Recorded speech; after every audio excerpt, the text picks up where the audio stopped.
I think I got it. I think I'm live. Woo! Okay. I'm hoping this works. This is my first time doing it. I realized that I've got to go through some verification. Merry Christmas, y'all. I'm gonna start by, let's make some breakfast. Let's make those the Grinch pancakes. And by the way, forgive me if I stumble, because I stumble a lot. I'm human, and this is gonna be a bit messy. And just so you know, you're gonna hear some clickety clacketing. Fair warning. I have Merry Christmas, Kyle. Thank you so much for your responses. I really appreciate it. So I wear heels because I have flat feet and sciatica pain. So I have to wear heels or like shoes with a lift to like reduce my sciatica pain. Oh, tip, big pro. Take a belt, put a towel around it, so you have something to constantly clean. All right, so let's start by making those Grinch pancakes. You know, it's kind of dark in here. Let's get some light. Alexa, turn on kitchen light. Yes. All right, we're gonna do this really quickly. Let's see here. So I'm gonna go ahead and start the griddle to 350. And you know, in the tutorial, I use Crusty's brand, but really you can use any brand. All right, let's see here. About half a cup, and we're making half because I'm also gonna make some bacon as well, some bacon in the air fryer. I didn't want to use the griddle at the same time and then take up a lot of space, but also I just wanted the focus to be on just one thing at a time. So let's see here. I'm gonna sift this to help get it light and fluffy. And this way we don't have lumps later.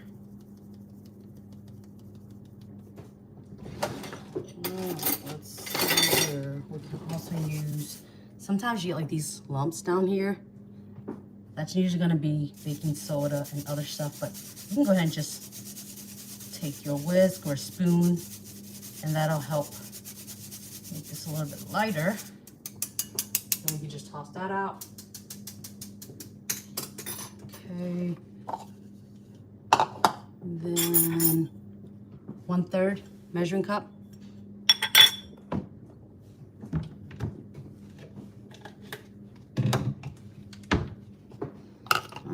Let's see here. We need 1 teaspoon. Set this aside. 1 teaspoon of the pandan. You can get this at like Asian grocery stores. They tend to carry it if you're looking for something really quick. If you don't have an Asian grocery store near you, or maybe your Asian grocery store doesn't carry it, what you can also do is you can buy it online. Because I know some folks are like out in a rural area and they just can't find it, and like that's understandable. So sometimes you have to do something different. I've got a friend of mine who actually grows and sells live pandan at a really good price. Her name's Julie. All right, I'm gonna fill up my measuring cup with water, and you might wonder like, hey, well, why don't you just put water in this? It's because I prefer this wider tip to make an oval face.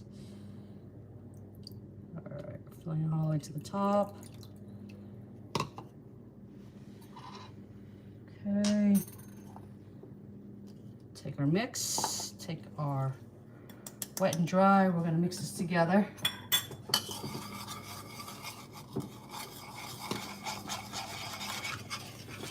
I think it's so satisfying to see the color change.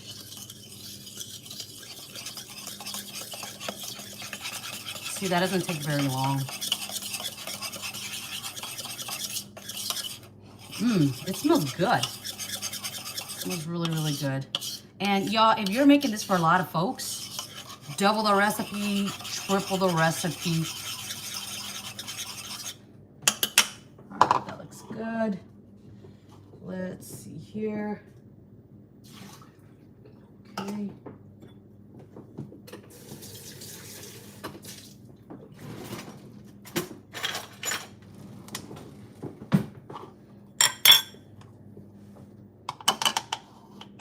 So I'm a big fan of reduce, reuse, recycle. And this is a baby spoon, but it's, I've been using it as a, almost like a spatula for like the last 10 years, 10, 11, well, yeah, about 10 years. And it's really held up well.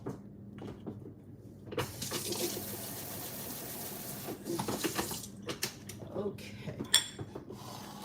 So that, move the screw a little bit closer. Let's grab our cold butter from the refrigerator.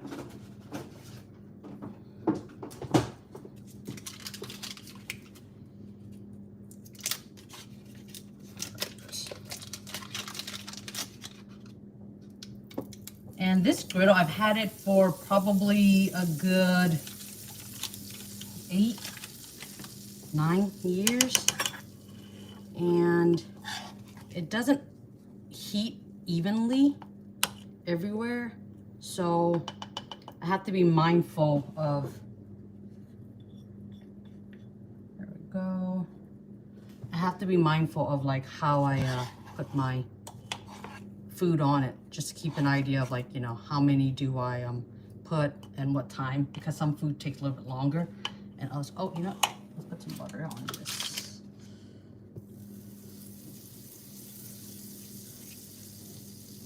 So my griddle has like these sides on here. Sometimes I'll jiggle it if I want it to be just a little bit wider. Of course, I don't do that if you're not comfortable with it. I'm very comfortable with my griddle and I've been using it for a while. So, quite comfortable with it. Like, you don't want to burn yourself if you don't know what you're doing. You know, I think that one can use a little bit more. There we go.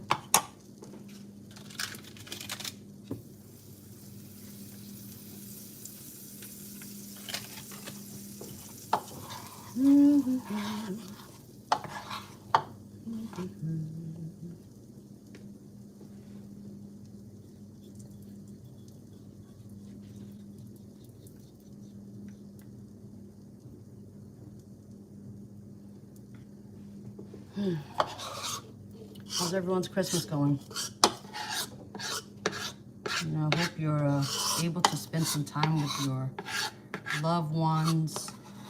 And if it's just you by yourself, then thank you for spending your Christmas with me. Appreciate it. Woo! Butter. All right, there we go. Okay. These are gonna be funky looking because I'm just slapping them on there just out of pure rush. All right, that's gonna cook. We're gonna let that sizzle for a bit. I'm gonna rinse these dishes and try to clean as we go to make the process a little bit smoother for us, because we're gonna need this stuff later on.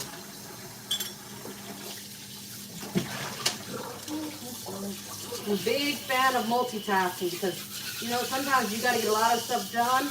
You don't have a whole lot of time, or sometimes you're the only one that's doing all this and you might not have a set of hands to do this. I personally love to cook. It's therapeutic for me. And so, like, I don't mind doing all the work. I really much enjoy it. And I know that for some people, some family members of mine, like, it's an obligation. So, like, I get it. I don't want anyone to feel stressed out. Like, ooh, easy. Easy, easy, easy. All right, we'll go ahead and put this up and get out of the way. Close that.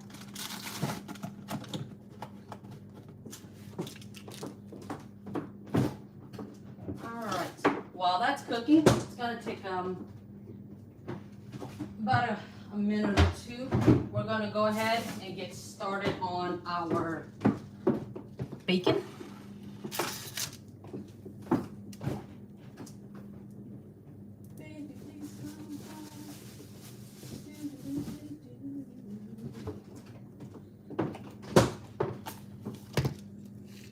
All right. Still keeping a close eye on this. Actually, that one's ready. Okay, so let me see if we can get a little zoom in on this. All right, see that? And we're looking at the bottom. Bottoms are getting kind of solid there. Sorry for the poor angle, but it's getting kind of solid there. I think these are ready for a flip. All right, hold your breath. Let's see here. Let's do our peekaboo test. Peekaboo, yep, you're ready. And when I make these, I usually like to give them a little bit more space apart, just so that I give it more room to flip. All right, here we go. Ah! Oh, that's fine. A little dramatic. All right. Ooh, you look good.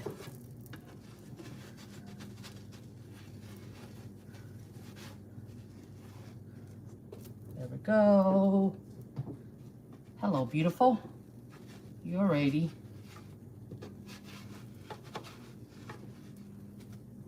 Okay, so this one should be just about ready. Yep. There we go. All right. I usually cook a little bit shorter than this, but you know, they're not burnt. They are a little crispy, which I like that. I'm a texture person and I like having crispiness and softness at the same time.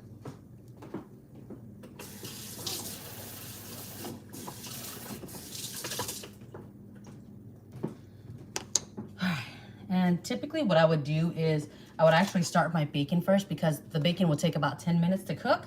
And well, in that 10 minutes, it'll take me actually less to make these pancakes. But you know what? Sometimes that's just how life is. It doesn't always work out the way we plan, and sometimes you just gotta make do. So, oh, this is almost done. All right, let's get a close-up of that. See like that? How it's already getting solid. It's not liquidy, it's not oozy. We can do a test to see if it's almost ready. Yep, it's not oozing out. Yep, it's not oozing, not oozing, not oozing. Great. Let's get a plate.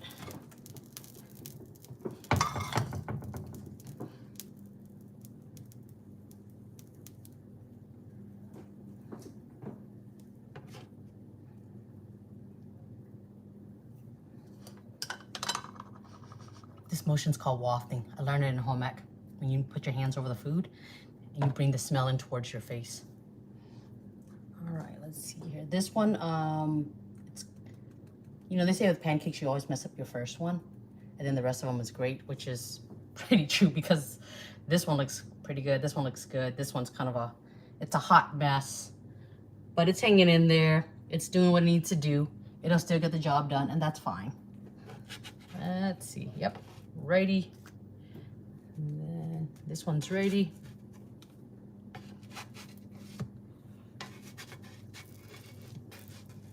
Let's see here.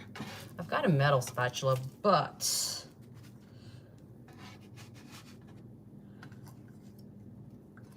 I don't like using metal on here because it scrapes it. All right. There we go. All right, pancakes done. Let's turn this off. We'll set this aside.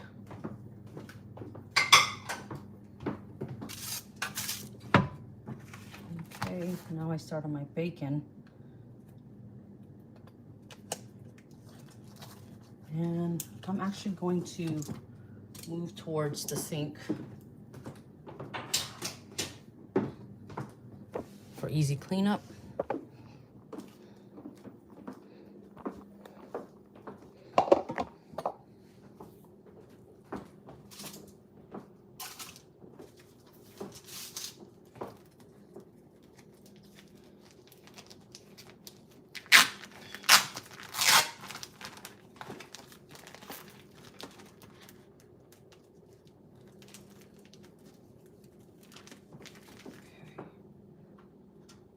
if you ever cook bacon for like a lot of folks, or if you need to cook a lot of bacon, cooking it on like a air fryer or in the oven, it's much faster.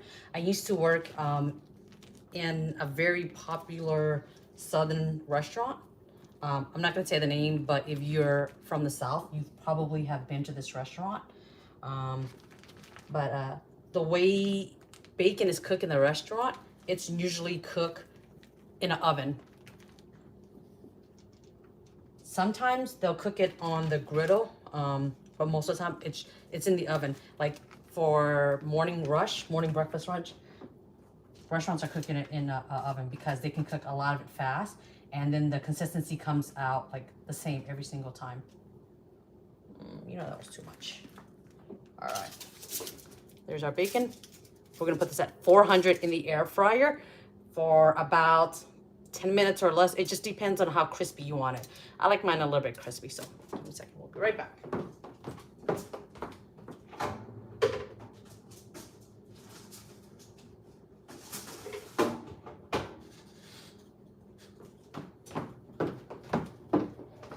All right, let's put this back.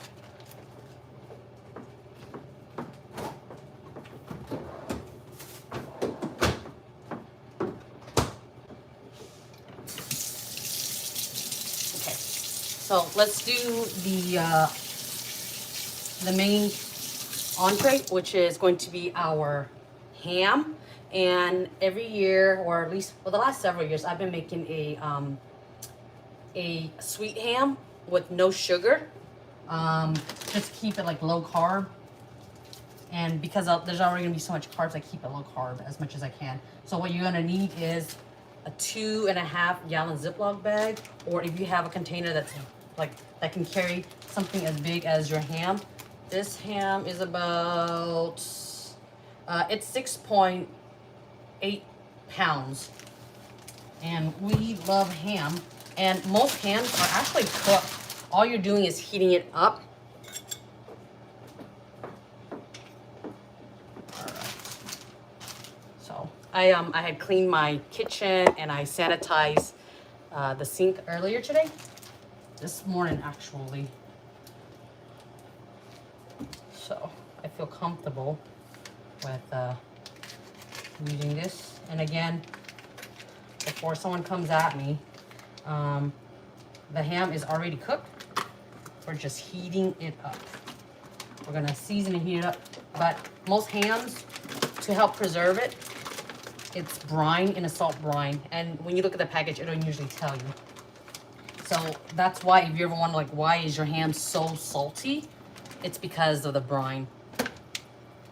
So what we're gonna do is we're going to just rinse off some of that brine and that salt brine. We're also going to just soak it in water, just plain water. All right, here's our bag.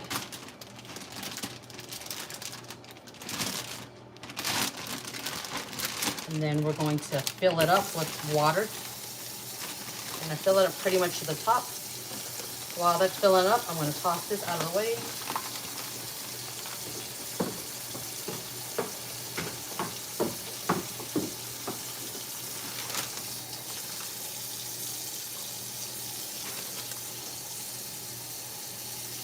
And this will help your ham to get not so salty. It'll still have some salt because I'll brine this for like 1 to 2 hours, depending on how big the ham is.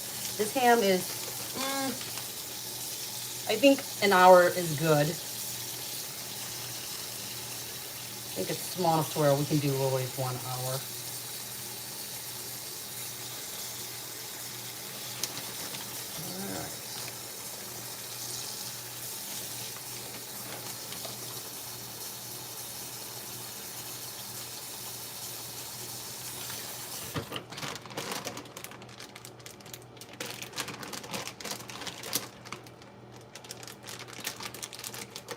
And you want to try to get as much air out as possible so that the ham stays submerged.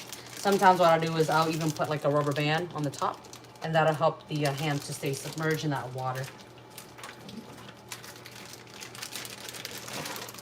Because it likes to flip and roll around, and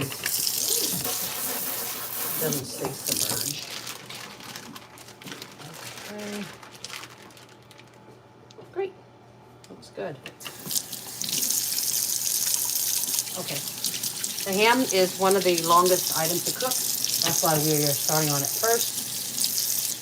So whenever you make a big holiday feast, you want to like plan for how long something takes to cook. And the ham is one of the longest things. Next thing we're going to start is our greens. Happy holidays, Connor. Okay. Right. So back home, I get a lot of requests for these greens. And people are often surprised that like this Southeast Asian woman knows how to make Southern greens, like an American Southern. But you know what? I grew up in the South. So a lot of the stuff I either learned from like asking a lot of questions, trying different things until, you know, the taste buds match. But yeah, I love making Southern food, and it only seems fitting.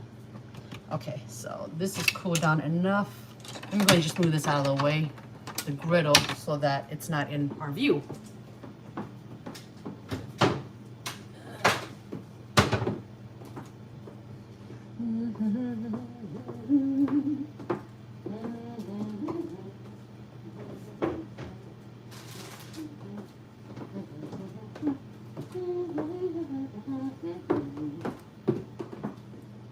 We've got a basket of onions and potatoes that we're going to cook later.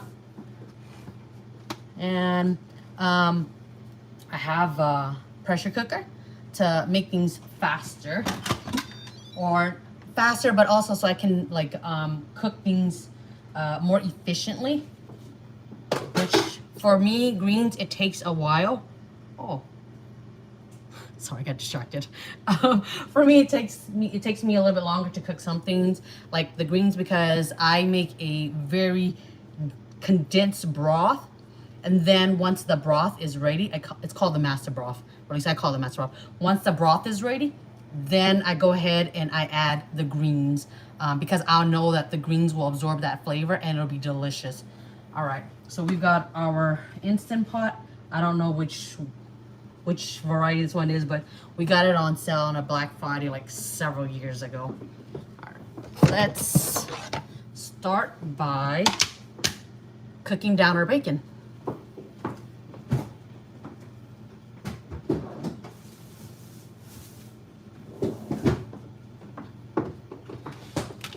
Okay, so we're gonna hit start. We're gonna turn this. Let's see if we can get this a little bit closer. All right, we're gonna turn this to saute. All right, then we're gonna push the button right there to select it. And then it's gonna have the time, so we're gonna select the time. And we're gonna turn this down to about 15 minutes.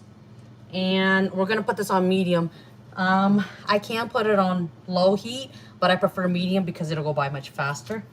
I wouldn't recommend doing it on high, just because like, unless like, well, high's gonna burn it essentially. So we wanna cook this down on medium. All right, so we're gonna go ahead and push start. All right, and then what it's gonna do is it's gonna preheat the liner, and then it'll get hot and it'll tell you when it's ready. So let's start by taking our bacon and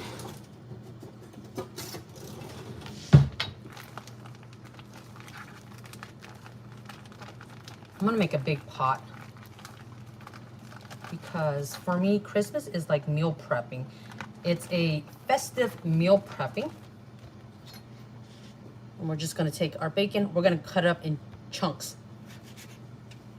We're not really intending on eating this, although you can eat it, but we're not intending on eating it. And I've got 1, 2, 3. We're just gonna toss that in there. The pieces that have a lot of fat, I tend to put that towards the center. I noticed that with the Instant Pot, it tends to get hot in the center more so than the outside part. So I put the fatty part on the center so that it can get crispier and the fat will render much faster. And then I put the meaty side further away.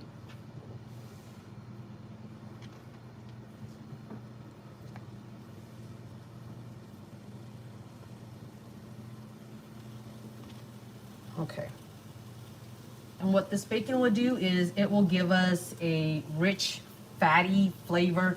It also will give us a little bit of salty flavor and a bit of smokiness too. Let's set that bacon aside.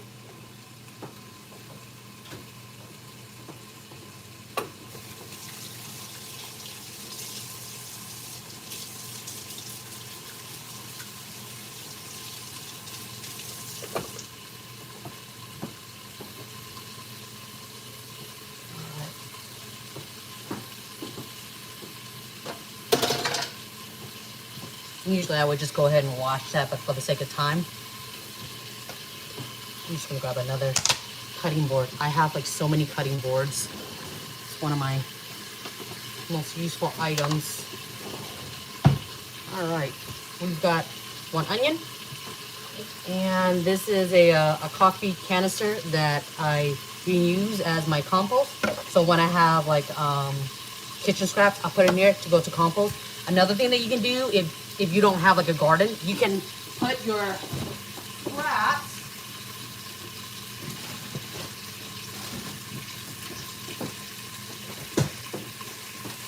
so I've got a bag here for vegetable scraps. It's just frozen scraps. So we'll open that up. And the tops are usually pretty clean. So I will put that in the frozen. The bottom, sometimes we'll have dirt on it. So I just put that in there. And then from this point, we can go ahead and peel with our hands or our fingers. Those are the same thing. All right. That. Bacon is still cooking. Okay. Looks good. Cut that in half.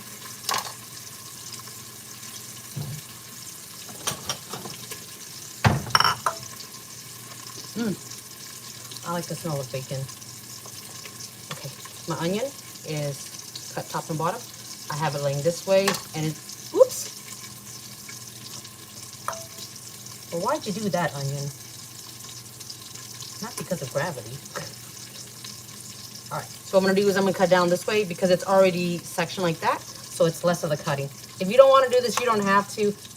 I don't mind doing it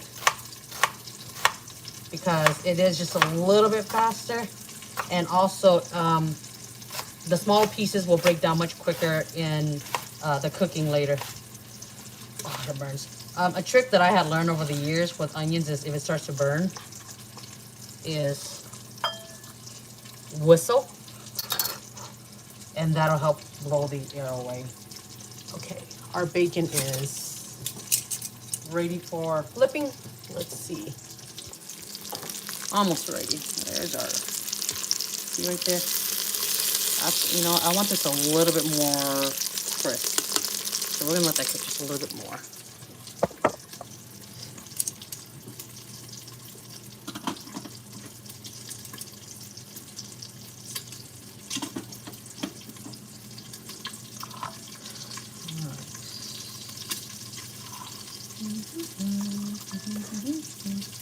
There's our onions. You know when you get to that bottom, that very, very last piece of onion when you cut it, and you're like, oh, it's too thin, I might cut my fingers. Well, turn it flat. And then just cut it this way, so that it's safe for you.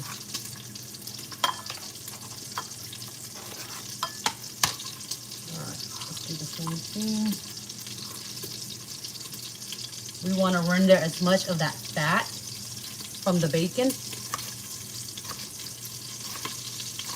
And when we cook the bacon in the master broth, it's going to be one solid piece because it won't be as mushy since the bacon is like harder. Ooh, my eyes are burning. Ah!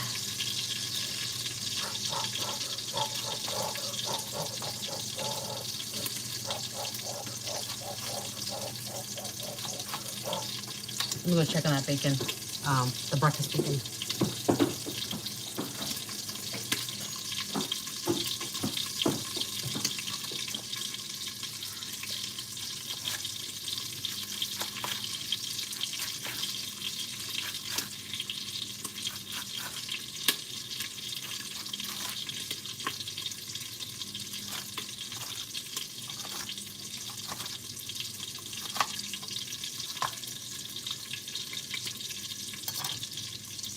All right.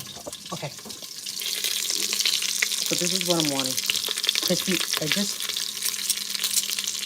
And we're gonna flip it, and it's gonna look like it's burnt. And that's okay. It's like it's not black. It is a dark brown, and that's okay. If this is too fast of a speed for you, just put it on low so that you have yourself more time. And y'all, something that you can also do to make this go by a little bit faster for you, so you don't have to do so much at once, is you can do like the milk, the vegetable prepping the night before.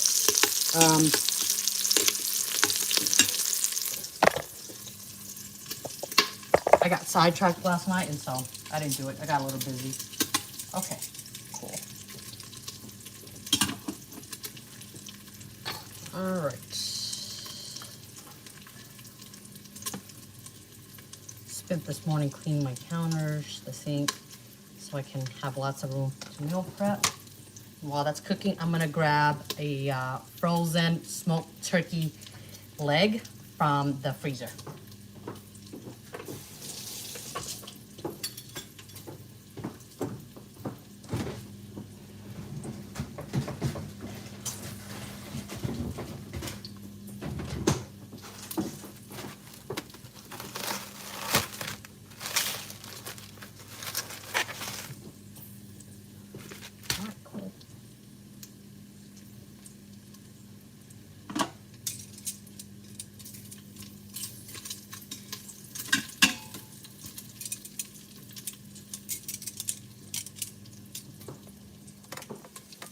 Okay, so this bacon is ready. We're gonna go ahead and we can leave it in there. You can take it out if you want, but I'm just gonna leave it in there. We're gonna add some of our onions, about half.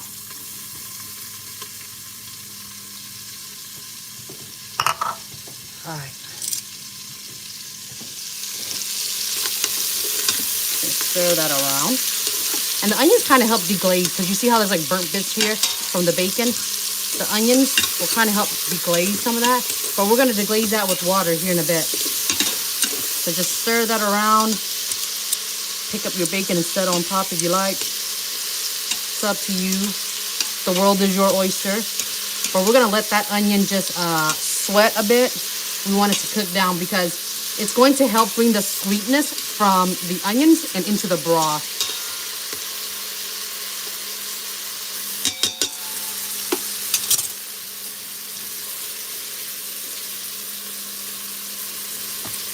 All right, while that's cooking down,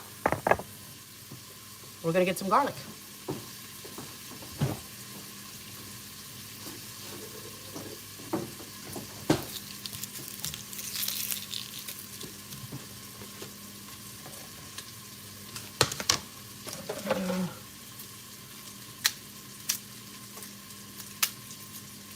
All right. Different ways that I peel garlic, depending on my mood, is I'll do the thumb test. So you take the garlic, top and bottom, thumb and index, squeeze down, and then it splits the husk over, and then you can peel it off.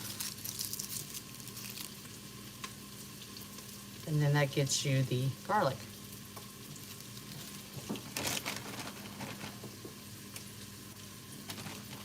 Okay. Another thing you can also do is just a bit. Let's see if I can find it. Ah, I'm so short. Okay. If you happen to have a shaker, take your garlic.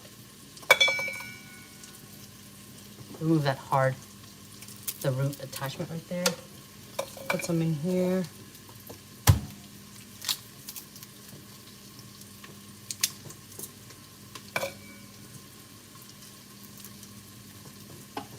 Remember to stir every so often so your pieces don't burn. And we really want to get that bacon, the burnt bacon, we really want to like get it off from the bottom as much as we can.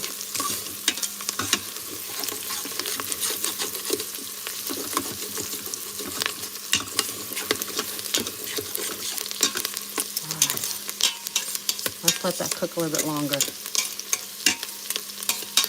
Really sweat out.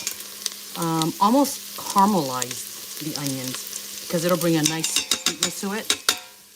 I know that a lot of folks will put sugar in their greens. I don't put sugar in my greens. I don't think it needs it. You can counteract that bitterness that a lot of greens will have by blanching your greens, and that'll remove the bitterness. But I try not to use sugar often. Okay, so here's the pieces. Okay. All right. Upper body workout.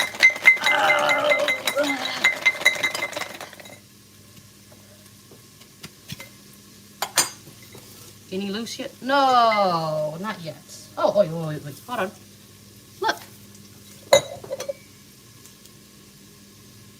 Ta-da. All right. One. Upper body strength. Don't fail me.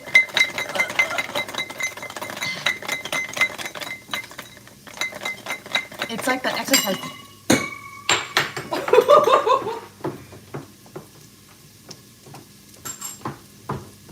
It's all right. We'll cover the top.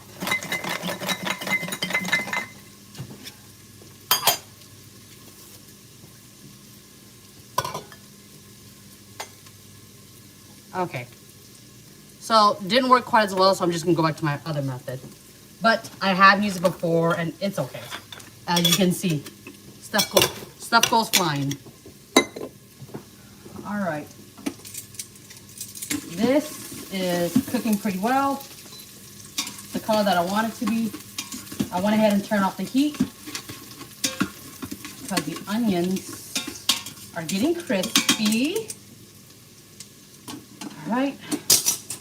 Yeah. We're going to take our turkey, and you want to get at least one that'll fit. Usually I like to do the wings because the wings tend to fit better, but these legs are pretty small. I think I can get that to fit. Let's see here. Oh yeah.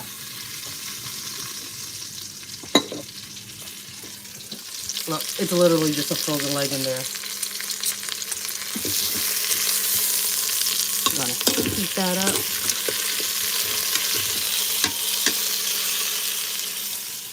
We're going to use the residual heat. We're going to just heat that up. We're going to toss this around.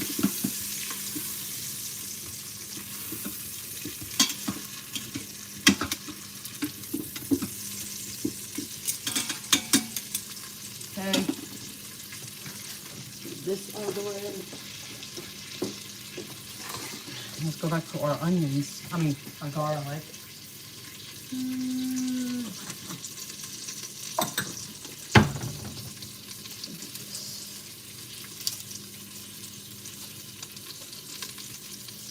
For some folks, this is like way too much chaos. They can only do one thing at a time, and that's fine. Like, you do you.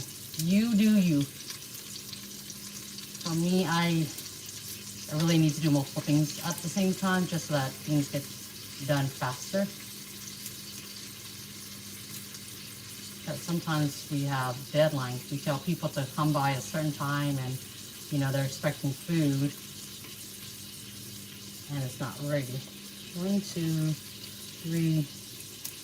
I like a lot of garlic. So we're gonna do 4 healthy pieces, maybe 5.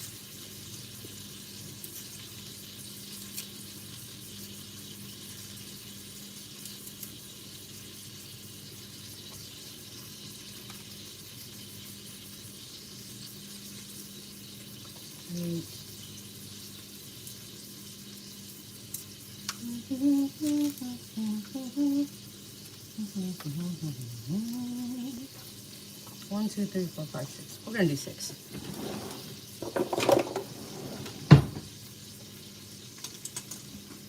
And there are some folks that like garlic, but they don't want a big chunk of garlic, like a big bite of it. I'm trying to essentially dissolve as much of these aromatics as possible. So I will grate them to help speed things up and to really help like blend in the flavors. All right, when it gets to that little piece, it's fine. It's just, I just want the majority of it like done. Let's bring y'all a little bit closer so you can see this.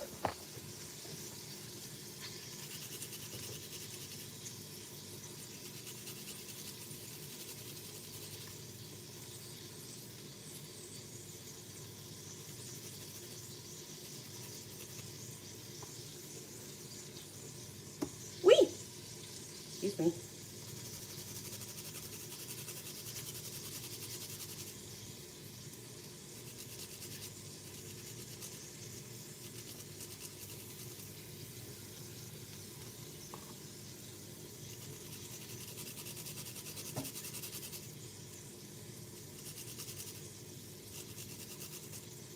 If you don't have a grater, you can also just not grate the garlic.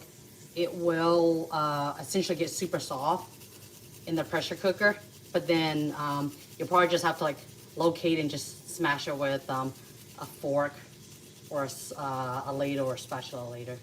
You know, I think that's enough garlic. That's fine. That looks good.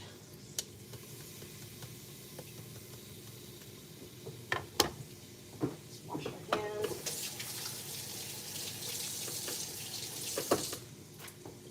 Oh shoot. Alexa, set reminder for 1 hour. What's the reminder for? Ham. Okay, I'll create a reminder to go off in 1 hour. Thank you. Absolutely. Happy to help. Happy Monday. Alexa, Merry Christmas. And a Merry Christmas to you. I hope you're having a wonderful holiday season.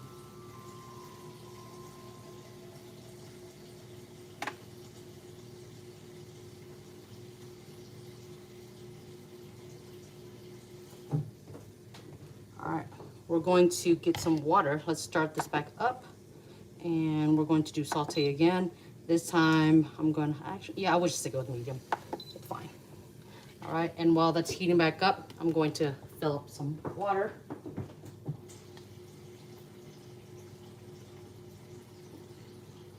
You just want enough water to cover the meat. You're gonna add more water later anyways, but at first we're just gonna make a concentrated broth. What you doing? Okay, there we go. I didn't wanna waste this garlic on here, so I'm just gonna pour that. Save the flavor.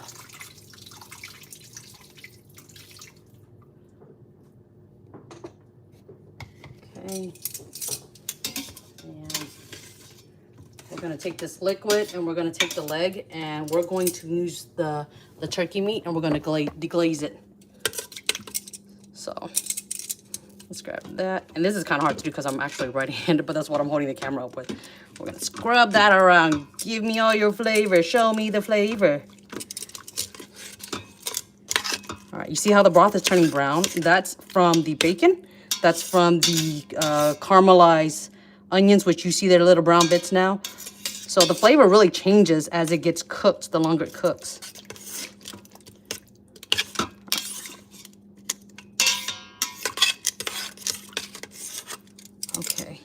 That looks good. Let's fill it up with water.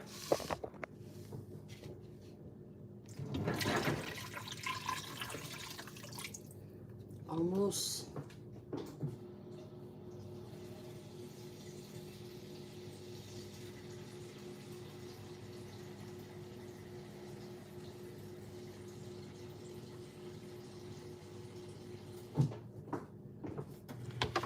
Pearl tip. If you can find a smoked turkey wings, it's a lot easier to handle. I prefer the wings, because what I'll do is before I add the water, I'll take the wing, the frozen wing, I'll put it in there, and because the skin has fat on there, I'll let it sit on that heat and let it cook down, same way like I did the bacon.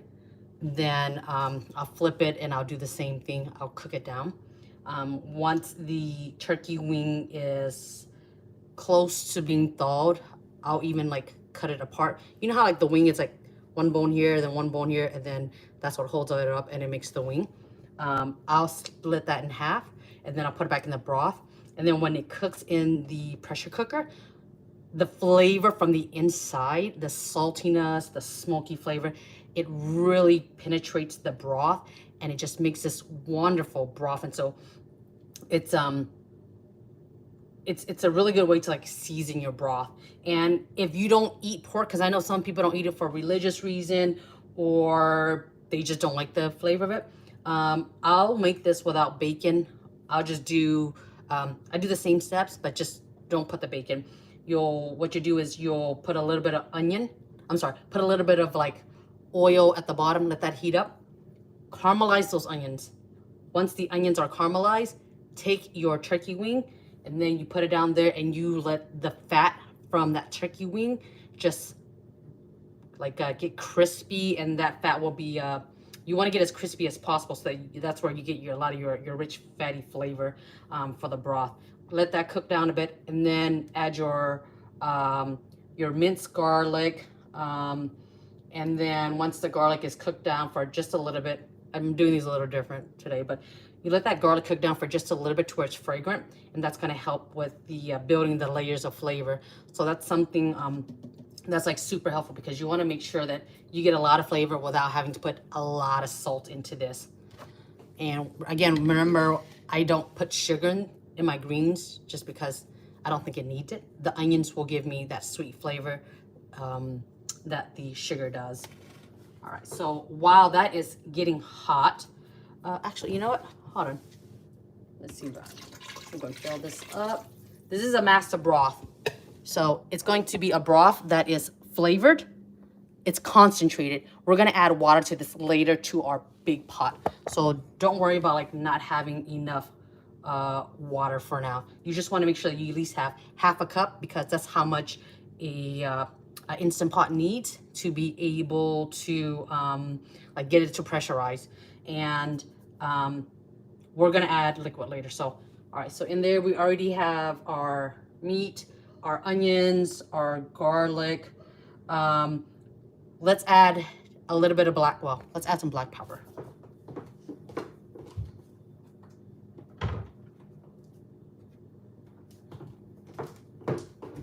I have a grinder because I prefer the grinder, because then I can decide how coarse or fine I want it. So I'll just grind this in. But also, like when you freshly grind it, there's oils that's in the black pepper. And when you freshly grind it, it helps release those oils, which gives it another layer of flavor. You can use the black pepper that's already grounded up. Here, let me show you. I just bought this yesterday for convenience. But typically I have this because I have like a lot of peppercorns, and it just cost me less to do the peppercorns and just grind it myself. All right, here.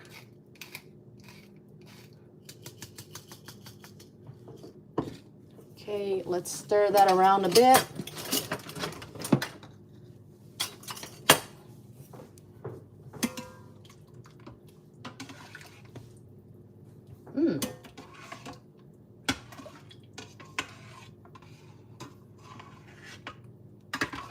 Alrighty, it smells good.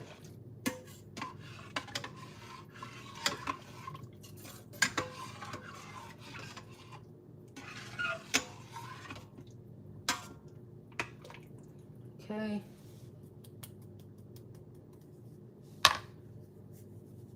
All right. Yeah, that smells good. If you want smoked turkey, it's already cooked. If you want to taste the broth to determine if you want to add more seasoning, you can. If you don't want to, you don't have to. But I like to taste as I go. A family member gave me these sauce dishes, and I've just been using it for like different things. All right, let's get a taste of this. See if we need to do anything to it yet. So I can taste the seasoning. I can't taste the smoke yet, just because it's still one big piece. The turkey is one big piece. We're gonna have to like take it out here in a bit. I'm gonna cut it up. You do however you want to do. You can cut it up later, but just for the sake of time, I take it out and then I cut it up, and then I put it back in the pot. All right.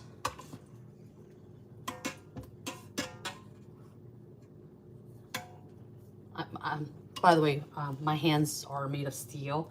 It's so callous from the years of like working with my hands that I have a very high tolerance for pain, for like hot and frozen stuff. I'm gonna hold this up. You do whatever works best for you, whether that's laying it down, whether that's using tongs or special gloves. But I'm gonna do it like this, cutting near the bone. And this is still somewhat frozen. But what I want to do is I want the turkey to release all of its smoky flavors, because that's really what's going to make the broth sing.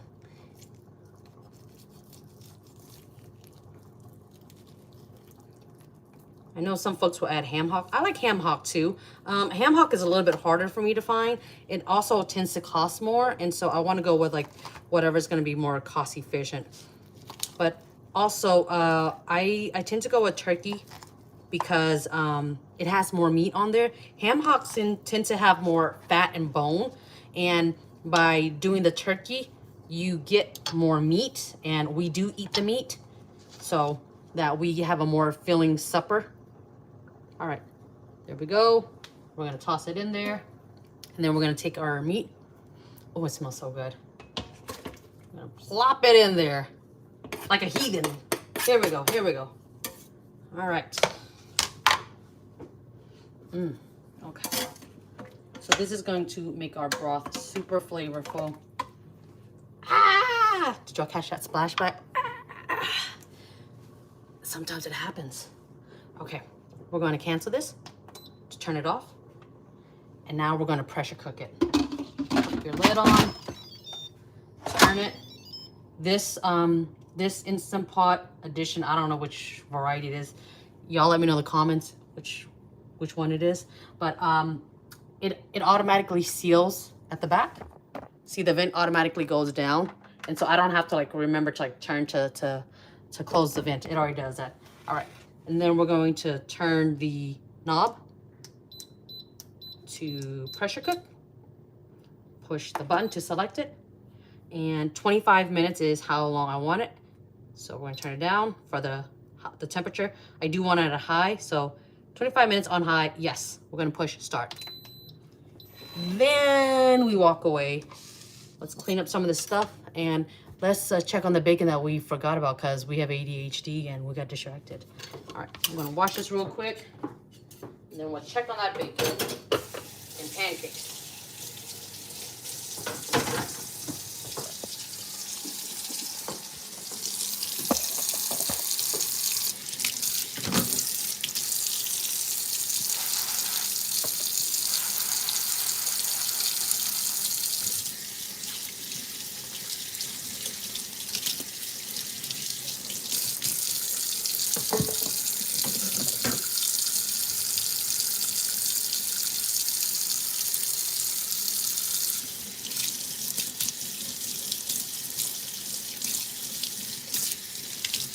All right, for my greens, I found some greens at the grocery store on sale about a little bit before Thanksgiving.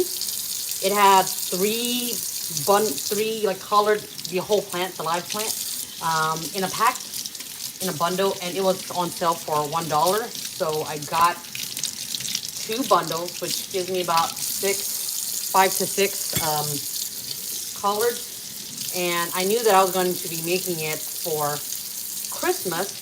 So what I went ahead and did to save myself time was I washed the collards, and then I chopped them up, and then I poached it. So that means I quickly boiled it and then put it in a ice bath. And what that does is it helps to release some of that bitterness that you get from fresh greens. If you don't have access to fresh greens, because I remember when I was living in Texas that I couldn't find fresh greens anywhere. So the only access that I had to greens was frozen. And essentially that's what it is. It's greens that have been partially cooked or fully cooked, and then they just freeze it. And most of the time, that's what I do, and it works just as fine. Like, people couldn't tell that I hadn't used frozen greens. You just don't cook it for very long because it's already cooked, and you don't want your greens to turn out to be like a mush.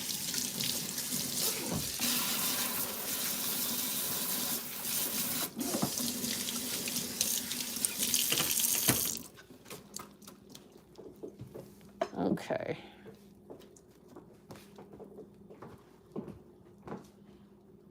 All right, let's see on our list. What else are we making? We are also making potatoes, mashed potatoes.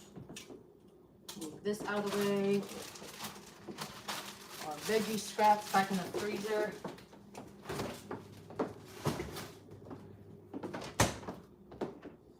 Let's clean up as we go so that our working station isn't a hot mess and it gets in the way of things.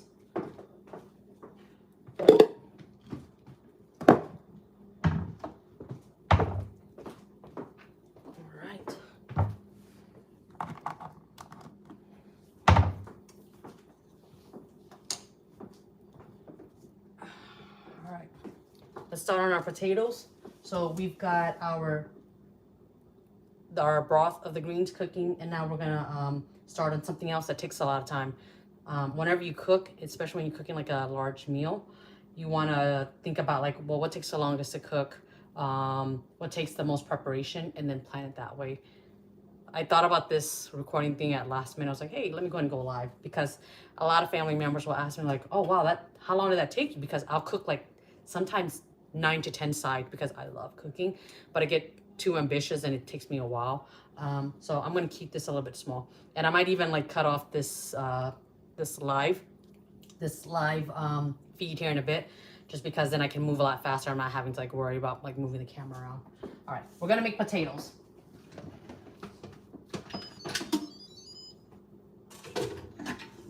Okay, we've got our Instant Pot here. And we've got our potatoes. Potatoes are usually pre-washed already, but I like to go ahead and just give it another wash, just in case like there's like dirt still left behind, because sometimes there is. And let's get our colander. Okay. Low water, rub, fill that around.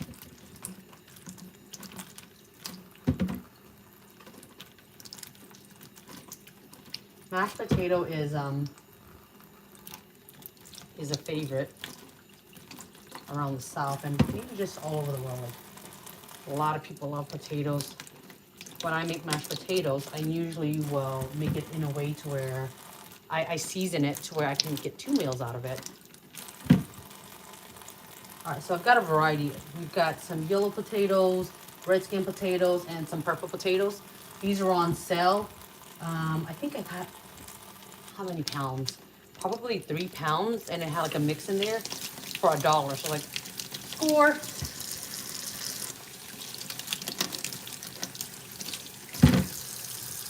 And it's nice that these are washed so well. So I don't have to do I don't have to cook it for very long. Or rather, I don't have to wash it for very long. There we go.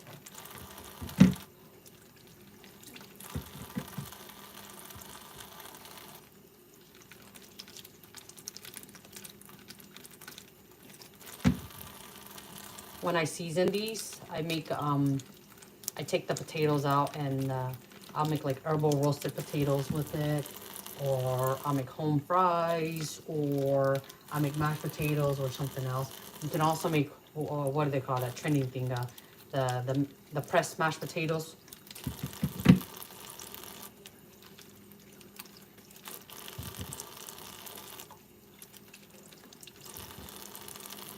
All right, these are looking pretty good. Almost done, y'all. I'm gonna use them all up.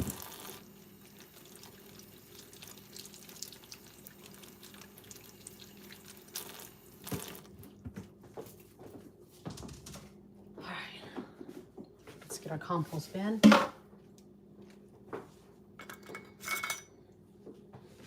And then we take the potatoes and we're going to look for pieces that we don't want to eat. So things like the root. It's not delicious. It's super fibrous. Look how pretty that is. Man, nature's so cool. Okay, let's set that to the side.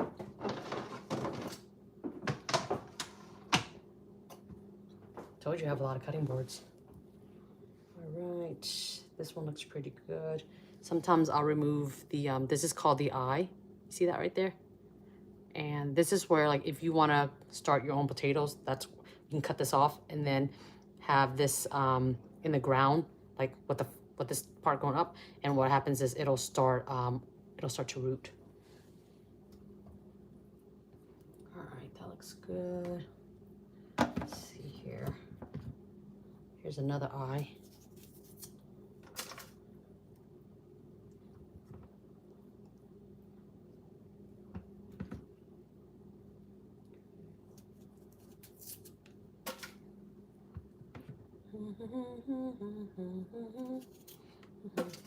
Oh, look. This is another purple potato, but it's white. How cool is that? You've got one white and one purple. Okay, cut that.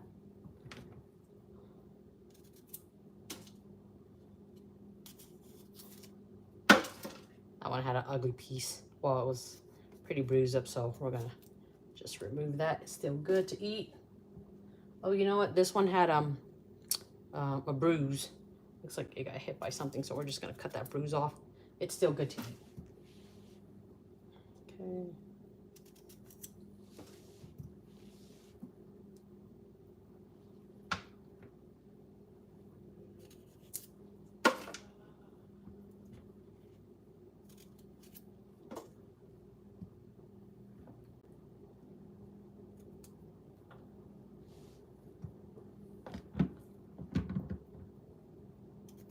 Alexa, how much time remaining? There are no timers set. Wait, what? What about my alarm? What did I ask her? Alexa, how much time on the reminder? Here are the upcoming reminders. Am, today at 12:11 p.m. For Connor, practice handwriting. Alexa, stop. All right, I just didn't ask her correctly. Look, almost like a geode. Kind of cool looking.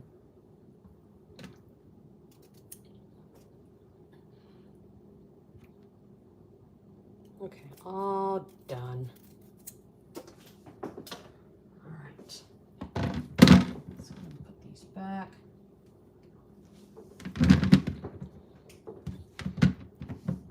This one.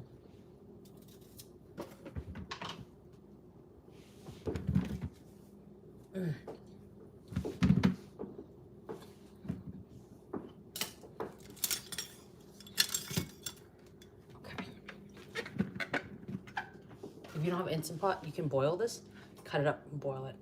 I have Instant Pot, so I'm going to just use that.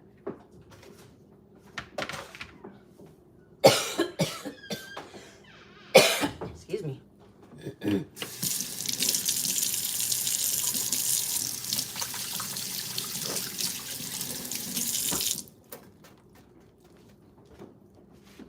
All right, and to help the flavors penetrate, what we're gonna do is we're just gonna take a knife or a fork, poke it, toss it in. And this is completely optional. Like, you don't have to do this part.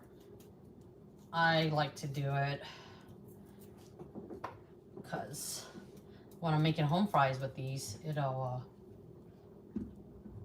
penetrate it just a little bit more. And this could be just me thinking and believing that that's what's going on, but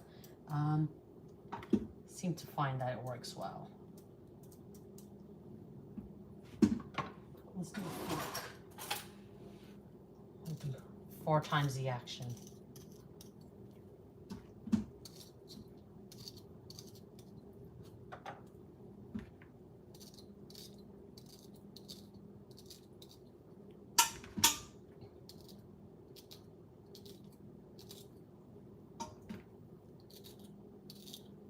I bet those pancakes are cold. The family will to come and get it whenever they're hungry.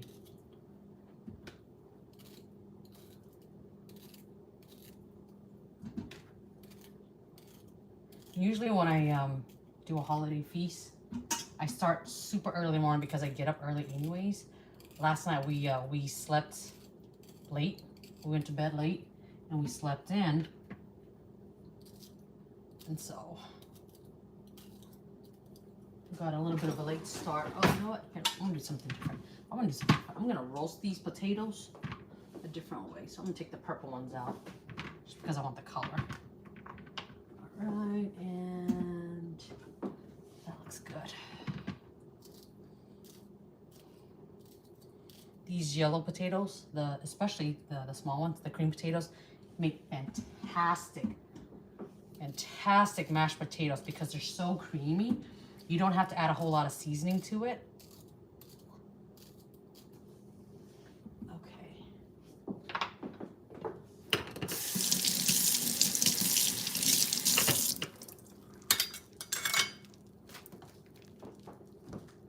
All right, let's see here. Just moving these potatoes around a bit so they all fit in. We're gonna make some broth. If you have chicken broth, great. Use that. Like some canned or boxed chicken broth, use that. If you don't have broth ready to go, you can make some with some chicken granules.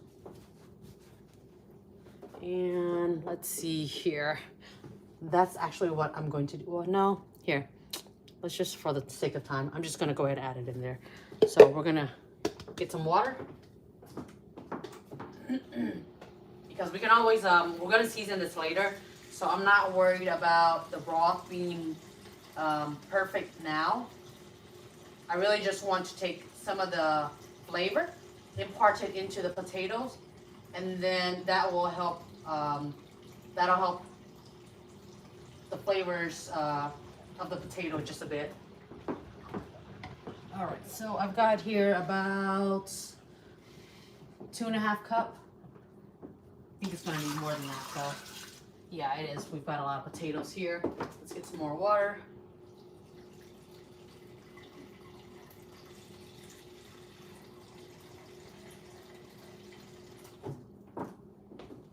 Okay, that's about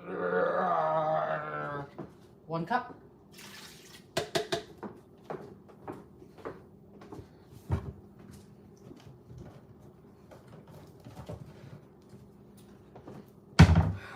We're gonna add some chicken granule, this is a bouillon, and this is chicken flavored bouillon. This is the powdered version. So this is what we're gonna use to help make our chicken broth. Okay, and usually I just eyeball it, but since y'all are watching, this is a tablespoon, and we're gonna put about 2 tablespoons. Okay.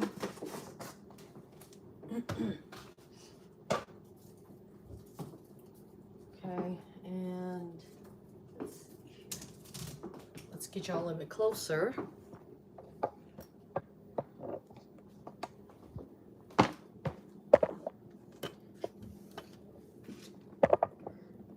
Hopefully y'all can see that. Okay.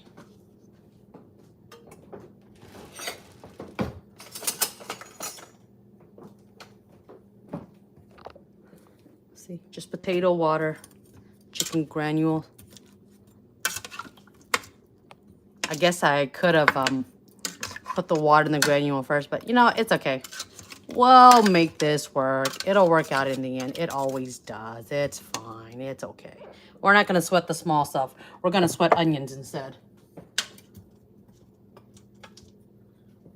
All right. And we're not going to put any salt in there because potatoes, they absorb the salt, and they so if you ever like boiled potatoes and you add salt, you're like, why is it so bland? Why is the broth so bland? It's because the potatoes are actually absorbing the salt. So we're gonna salt it in the end. Now that chicken granule, it already has salt in there, but it's gonna like give flavor from the other seasoning within the broth. All right, let's close this up. Okay, let's see here. I don't use this one that often.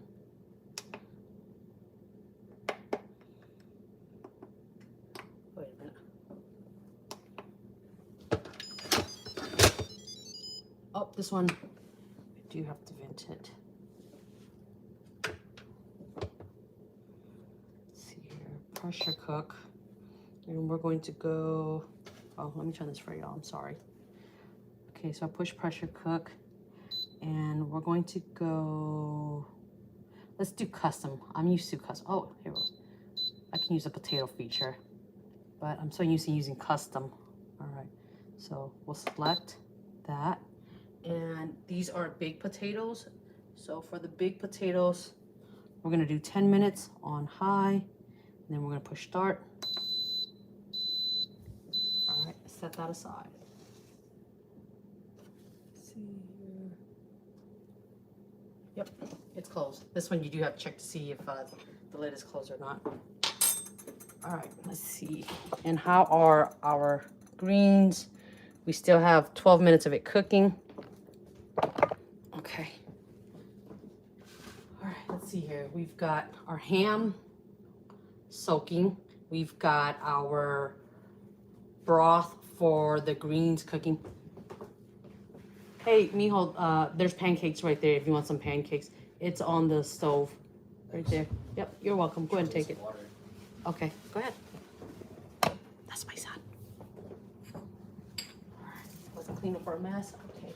And while we are letting everything cook, I'm gonna cook some more bacon for breakfast. So let's see here. Okay.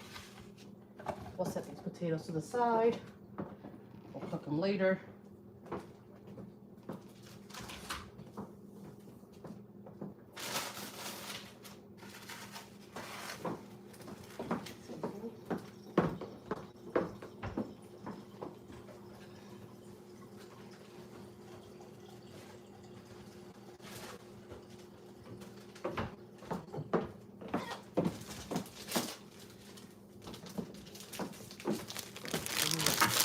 I'm just cleaning up the pieces that I'm not using.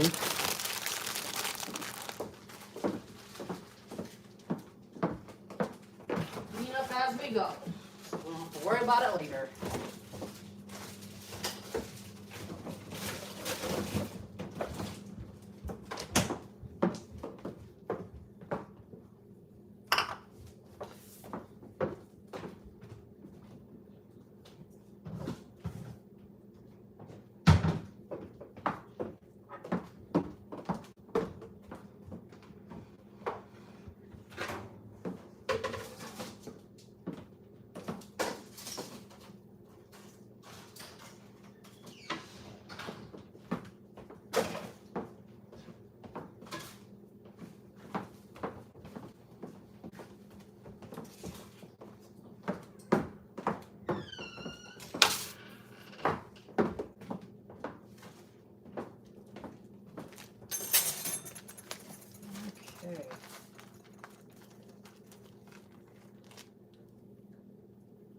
bacon on there.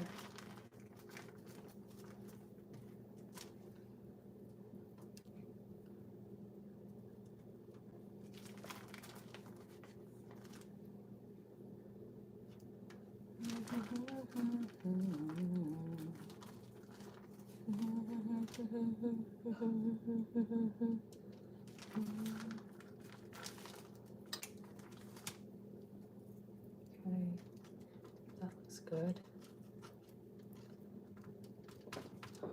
Let's fry these up.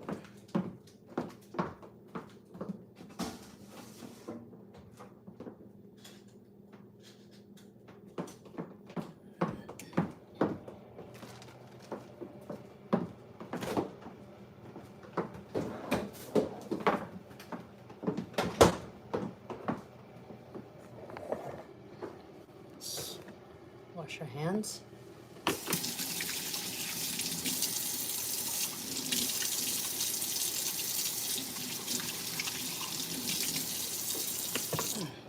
Guess it didn't make too much of it.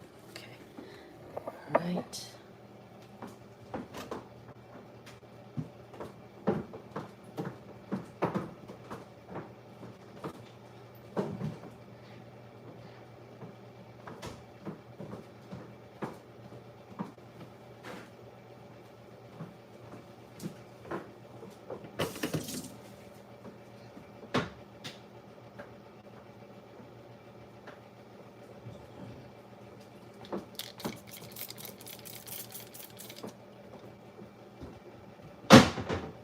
Oof. Hope that wasn't too loud for y'all. As clean as we go.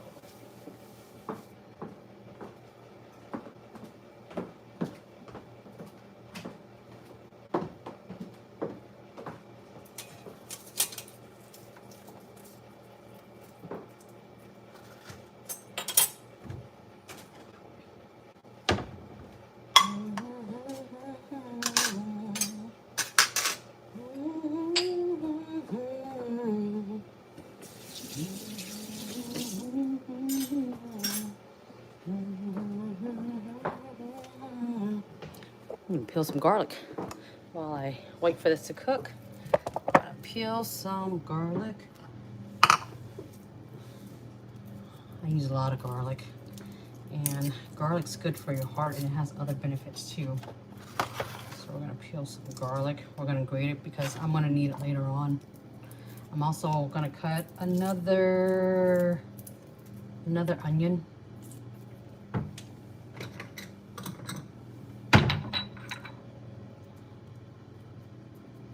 Because I use a lot of onions as well. It's replacement for sugar. Well, not a replacement, maybe more like a substitute for sugar.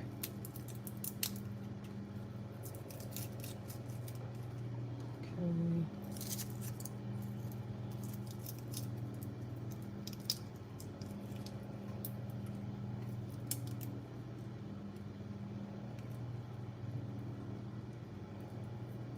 What do y'all like to season your food? Like, what's your favorite seasoning? Like, what's your must-have? For me, I like to have garlic, onions. I think those are at least the basics. It gives so much flavor to foods. And I guess depending on what I'm making, will determine like what I also have often. Like if I'm making Asian cooking, I usually will have lemongrass, kaffir lime leaves, some turmeric, some ginger, just because those are like staple ingredients. If I'm doing Italian, I will have garlic, onion, olive oil. If I'm doing, I guess, let's see what else do I make. If I'm doing like Midwestern food, I have a lot of Midwestern and Southern food. I have a lot of like butter, onion, and also lots and lots of garlic. I think those are just the staple items. All right, I'm gonna check on the bacon. I'll be right back, y'all.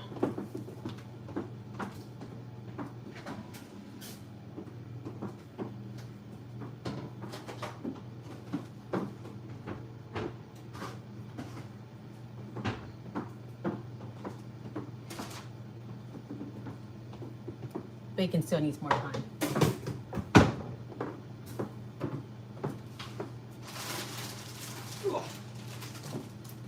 Okay. I want to show y'all this. I'm so proud of myself because I found such a good deal. So this is the collards that I found. It was like about 5 to 6 in those 2 bunches, and it took me probably about close to an hour to process all of this. And that's like probably a good. This is about 5 pounds. This is about another 3 pounds. This is the leaves, and these are the stems. The stems are edible. Some folks will cut it and then they throw it away because it's too tough for them. You can eat it. Like, why waste it, right? Especially when it's edible. What you can do, a trick to make it more palatable or softer or cook faster, because it is the tougher piece. Cut it up into small pieces. See? Cut it up into small pieces and cook it first because it's gonna need more time. So you cook your stems first and then you cook the leaves. Yeah, so we're gonna put this in our bigger pot later while the master broth is cooking. We're gonna let that cook away, and then when the broth is nicely concentrated, and we are gonna add just a little bit more seasoning here when it's done. And it's got 3 minutes of cooking time left. We're gonna add some more seasoning, and then we're gonna flavor that up. We're gonna take that liquid, put it in a big old pot, because greens around here, they go fast, y'all. Like, these greens, they're a big favorite around here. So so I usually make a big old pot, and I think it lasts maybe 2 days, 3 at the most if there's only like if we don't have any guests coming over to eat, if it's just us.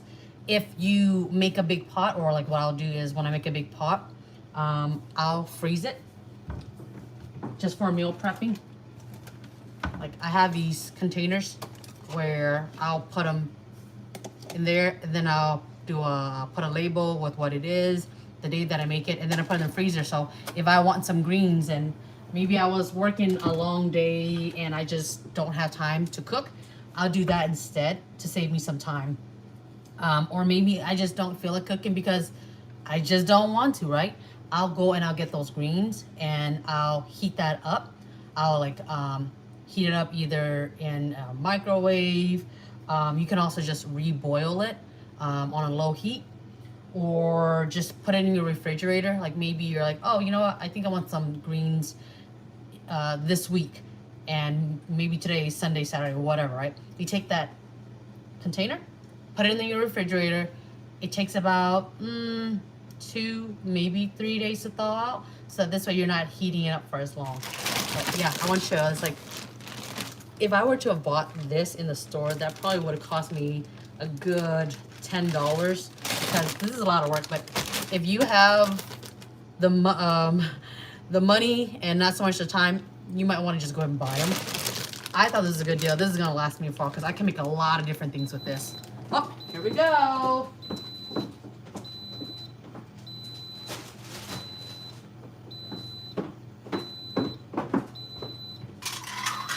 All right.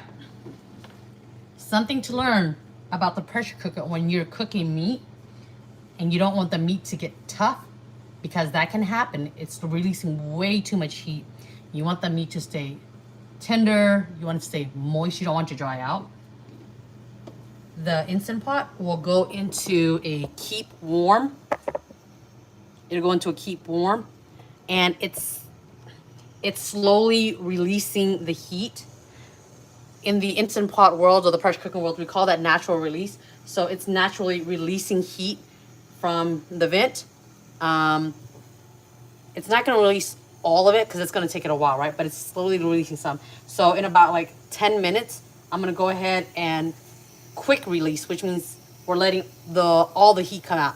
But we want it to like at least slowly release that heat in about 10 minutes. So let's set ourselves a reminder. Alexa, set a reminder for 10 minutes.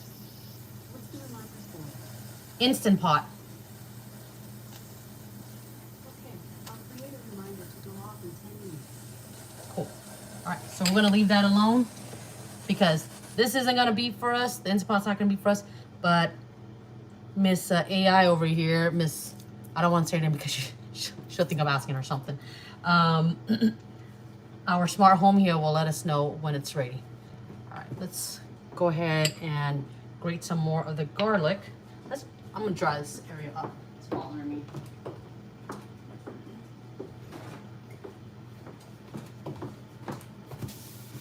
And I'm gonna check on our bacon. Nice.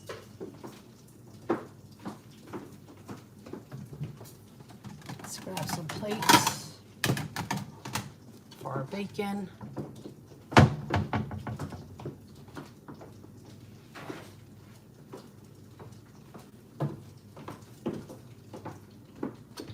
Get ourselves a tong.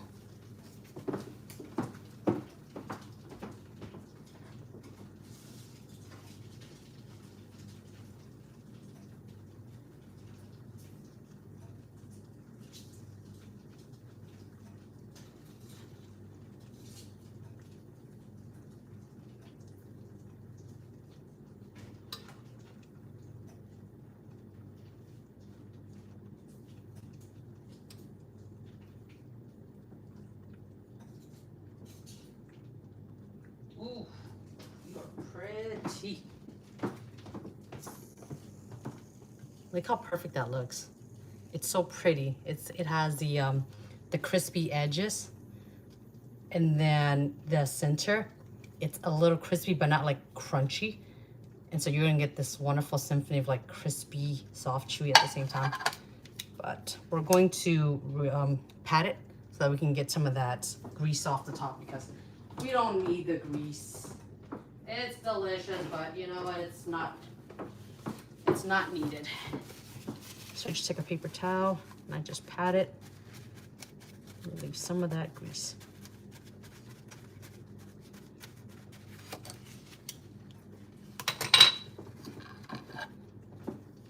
Bacon and pancakes! Come and get it!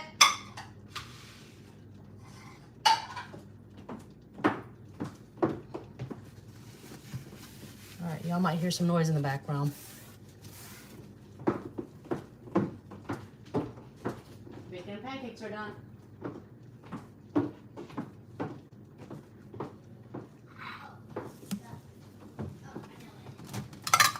You already ate, or you want to wait till later? Here you go. If you want more, I can put some more. All right, let's get back to these garlic.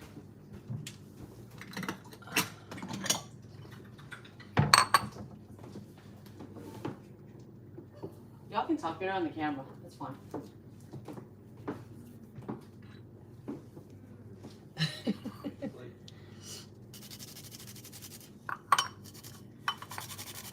Do you want a plate? Here's a plate. There's a plate right here. Oh, okay.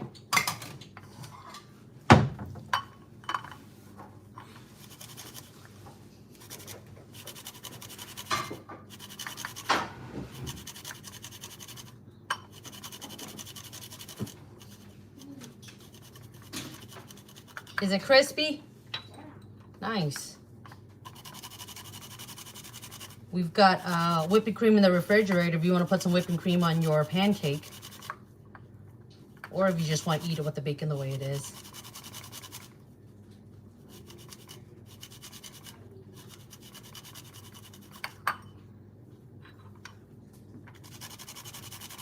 You can blend these garlic.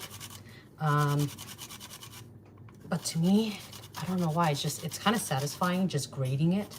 I also like having only one thing to like clean instead of like with the food processor. I don't like the idea of having to like plug it in, then take off the canister part and then rinsing that out. This is just quick and fast. And I like the grating feeling of the garlic just hitting the blades and then seeing it just plop down. I like also like how consistent it is, whereas a food processor, well, sometimes you get uneven pieces.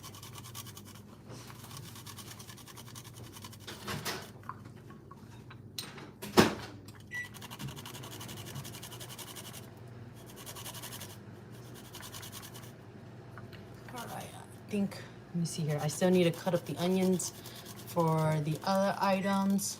And then I also need to cut some more few others. If you want, I'm looking at my to-do list. I've got a long list of things I plan on cooking today. So I'm not gonna record for the entire day. That's gonna take me too long because I have to move the camera around. But I'm at least gonna get the prep work done now. And then this way, when it's time to make those things, I already have like my onions chopped up, my garlic grated, and then it's gonna be going really fast. Because when I start cooking the greens, like the green beans, and the collard greens, the mac and cheese, I'm actually doing all that at the same time. So one will be boiling, one will be sauteing, and because that's all happening simultaneously, I want all of my seasoning to be like ready to go. Just, you know, boom, boom, boom, boom, boom. So it moves really fast. And because I'm moving so fast, I'm probably not gonna like be recording because there's a chance I might like mess up somewhere or something might be in the way. I'm also gonna be making biscuits as well. If you want recipe to that biscuit, check out my bio. My channel has the link to it. It's what's it called? Cream biscuits, and it really just, it's 2 ingredients, well technically 3. Self-rising flour, heavy cream, and then butter. It takes me 15 minutes from beginning to the end, so I'm gonna make that later on. But we want everything here ready to go so that we can get things cooked quicker and everyone can eat quicker. All right, let's rinse this.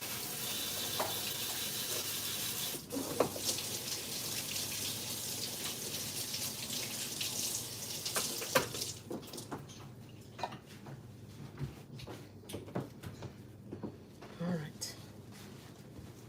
Okay, let's do the rest of our onions.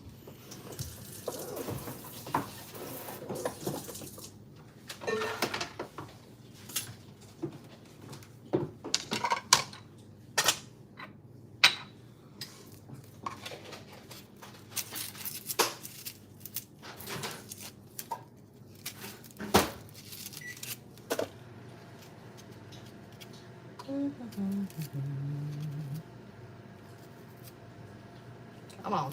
Come on, Cletus. Come on. All right. Get that all. Can I get this souffle? What do you want? Souffle? Yeah. Let's keep one. Souffle, you're welcome.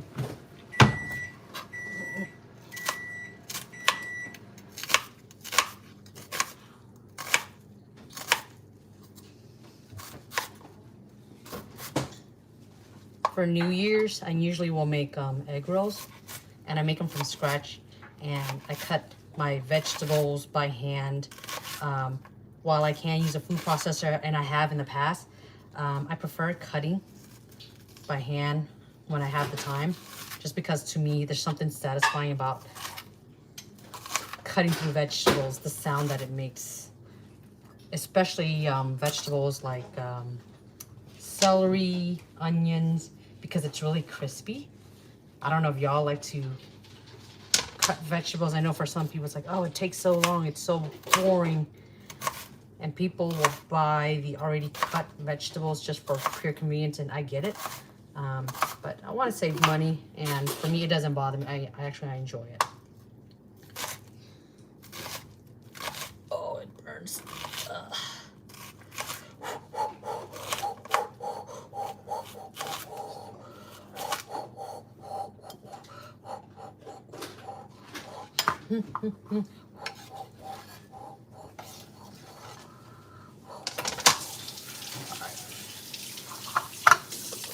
Let's wash this.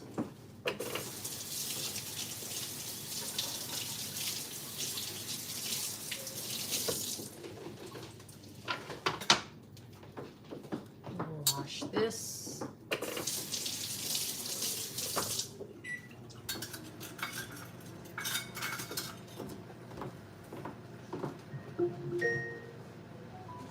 This is a reminder. Instant Pot. Thank you. This Alexa, is a stop. Thank you.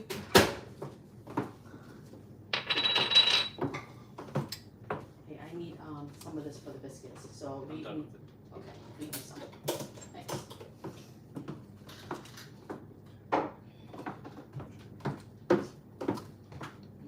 All right. Instant pot's ready. Let's move our seasoning out of the way to the stove. Let's move our onions away.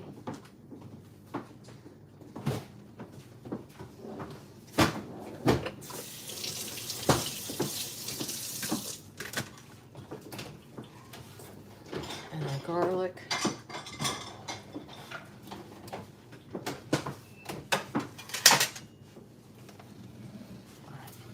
For a first time user, this looks scary because you're like, ah, it's gonna explode. What we're gonna do now is we're gonna push cancel. That stops it. And then we're going to quick release it. So there's a button. Let's see here, let me get you closer. This right there, that will release the vent and then the steam will come out. We're gonna create like a little mini volcano here, a steam bath. All right, let me see here. Let me go this way. Okay. See that?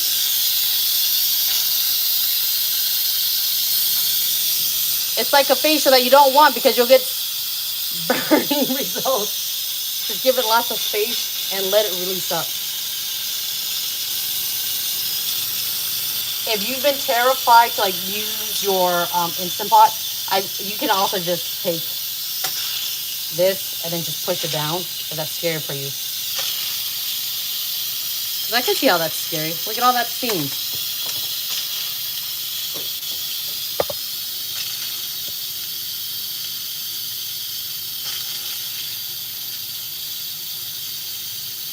And the more liquid you have in here, the longer this is going to, you know, the steam's going to take. But if you have a lot of liquids, or like if your liquid is kind of thick and chunky, because you might have had maybe like a little bit of flour in there, which it'll come up and it'll like bubble up. So you want to try to keep your liquid as thin as possible. Like don't have thick ingredients in there like flour or like a potato starch or something like that.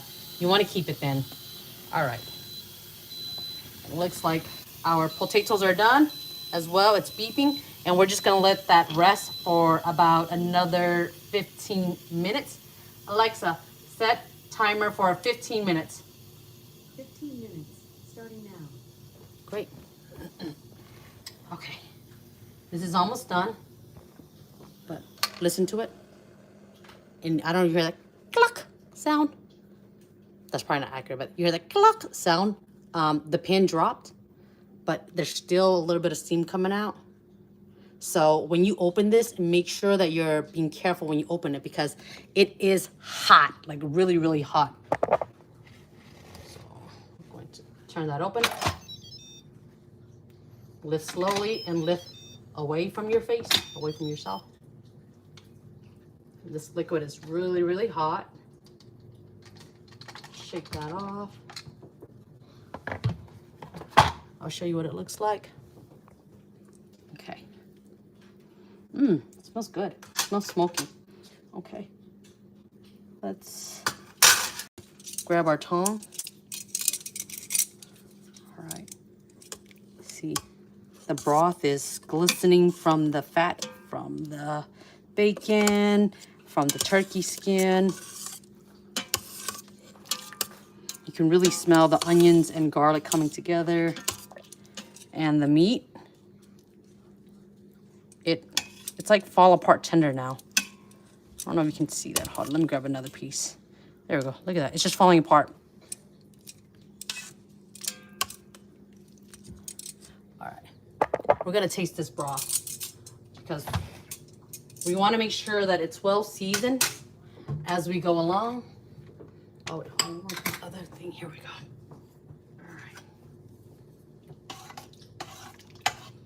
Let's taste this broth. Let's see how it is.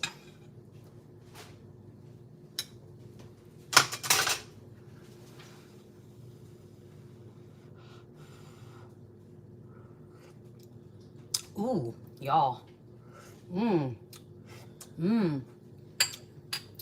I taste the smokiness from the turkey and the bacon, but more so from the turkey, and that's what's really going to give like a lot of the flavor. I can also taste the caramelized onions, the garlic. This is a really, really rich broth.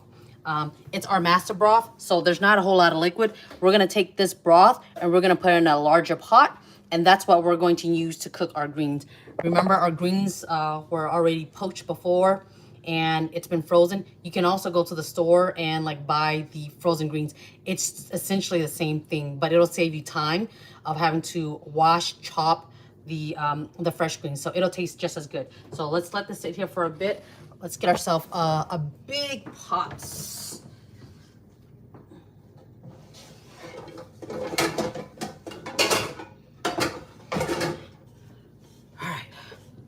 We've got a big pot, and y'all know that when this pot comes out, you're gonna be eating the same food for the next 3 days. But these greens are so good, y'all, that like it usually lasts for like 1, maybe 2 days. But we're gonna cook the rest of our greens in here. So gently, and I'm a very clumsy person, so let's see how gentle I can be with this. Hopefully I don't make a huge mess live and then y'all like put me on blast later. I'm like, no, don't. Well, okay, let's lift this out. I guess I'll do the responsible adult thing and slowly ladle it out instead of just pouring it straight in like what I was thinking. Let's get the big chunky pieces. Like, oh man, I lifted that off and then the top of it just fell off completely because it's just that tender. All right, we're gonna take all these pieces out. In this stage, what you can also do is you can start like removing out the bones as well, because you're not gonna need it. This is a reminder. Ham. Oh, thank you. We can start This is a removing reminder. Alexa, Ham. stop. Okay. I'm actually gonna keep this bone in here because it's still gonna have flavor from the marrow. Sometimes what I do is I'll also like break the bone in half because there's flavor inside the bone itself. So, and because it's so big, I'm not worried about people like choking on it. But if you're worried about people accidentally biting to a bone, a tendon or whatnot, you can go ahead and set it aside, let it cool down, and then separate the tendon or any other piece that you don't want in here. All right, let's prevent from getting a clap back. I'm using the right word. English is my second language. So sometimes I use expressions and words the wrong way. All right.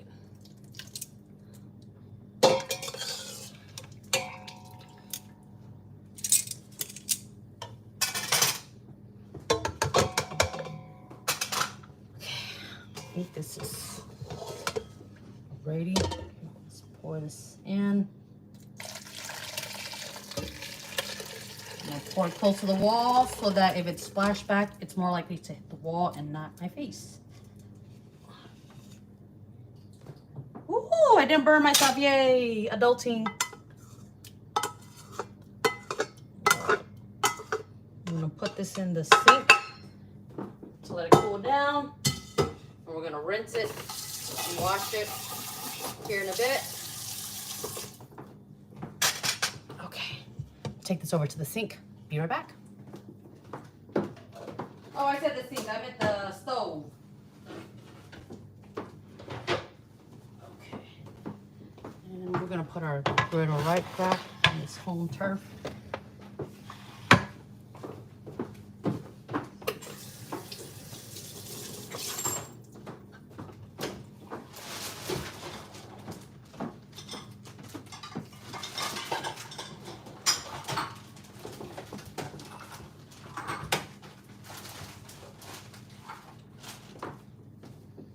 Let's clean up our mess.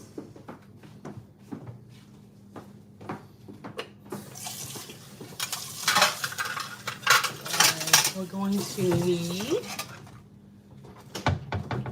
our ladle and our tongue for stirring. Bring that closer to us. All right, off to the stove we go.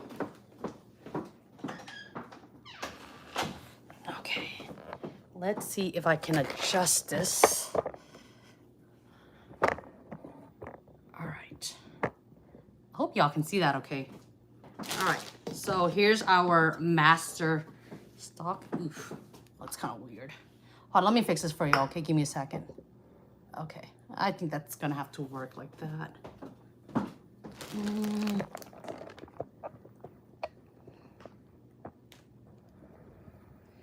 Yeah, I think that's the best that I can get it for the time being. All right, so we have our master stock, and we're gonna season this a little bit more because remember, we have a lot of greens that we're gonna cook. I'm gonna cook all of this. This is about probably a good 3 pounds of greens. We're gonna cook all of this, and we're gonna freeze the ones that we don't eat. But this will go through, like we'll be done eating in like 2 days. All right, heat is on high. We're gonna add more water to this.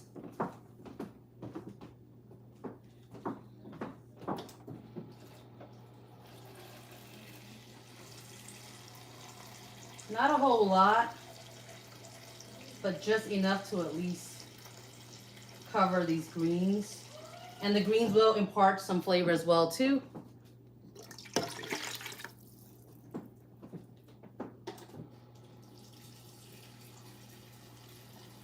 That was about another cup.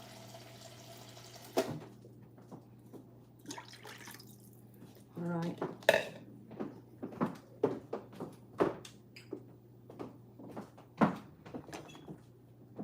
And then stir as we go. Hold on just a second.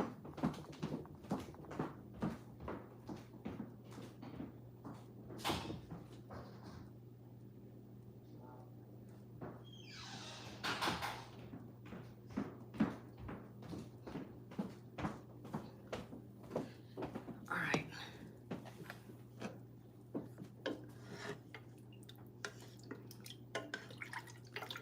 Let's stir that up. We're gonna wait for this to get hot, come to a boil.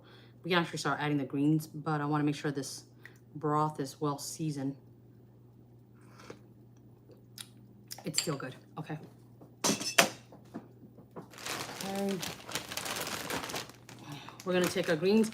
You can, if it's like in a big chunk, you can put the big chunk in there, or you can break it up if it's too hard to break up. What you can do early on is take the greens and then rinse it in a colander and then just let that drain out because the water will help to thaw it out. Let's see, and y'all saw that I've been washing my hands throughout the day, so my hands are clean. I'm just gonna put in chunks. I let it sort of thaw out on the counter. And the reason why I'm adding it now while the broth is heating up is because the broth will get really hot, but because your greens are still frozen, it'll drop the temperature down. So I want this to heat up along with the broth. And I could add some stems if I want to, but I think, you know what, just for time's sake, I'm gonna save the stems for another recipe. Let's just add this in. And we're not adding salt. I haven't added any salt yet because the bacon already has salt. The smoked turkey, it had a little bit of salt, but not a whole lot. But we are gonna add salt later because we're adding so much more water and greens in here that it will need the salt, but we'll add it at the very end. This way we don't over salt our food.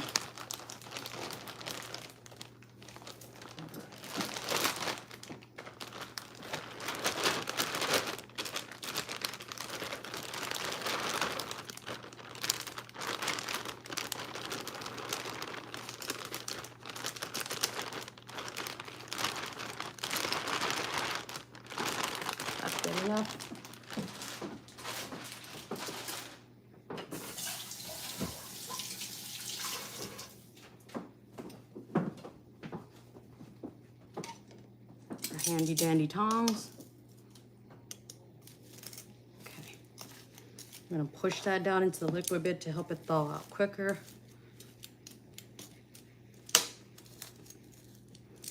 And then we're gonna go ahead and put a lid on this and let it cook. We want this to get hot. And once it gets hot and it boils for a bit, for a few minutes, we're gonna taste it. And if the greens have already soaked in that flavor, then we turn off the heat.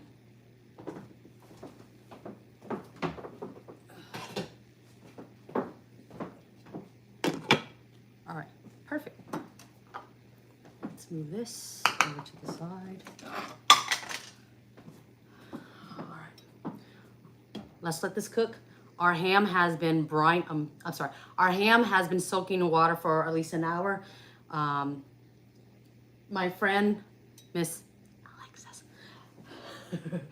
she gave us a reminder that the ham is ready. So we're going to go ahead and season the ham. Let's move some stuff around so y'all can see what that looks like.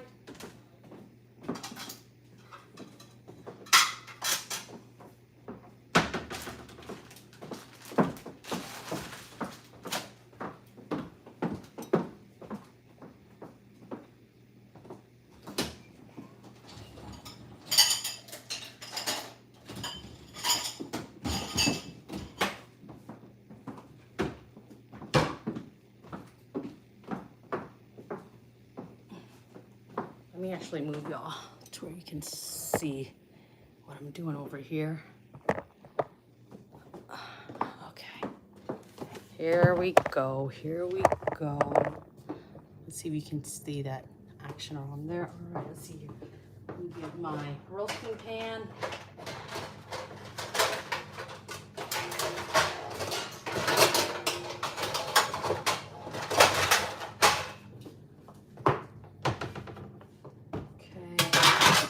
Let's move stuff to the side. Let me move y'all over here.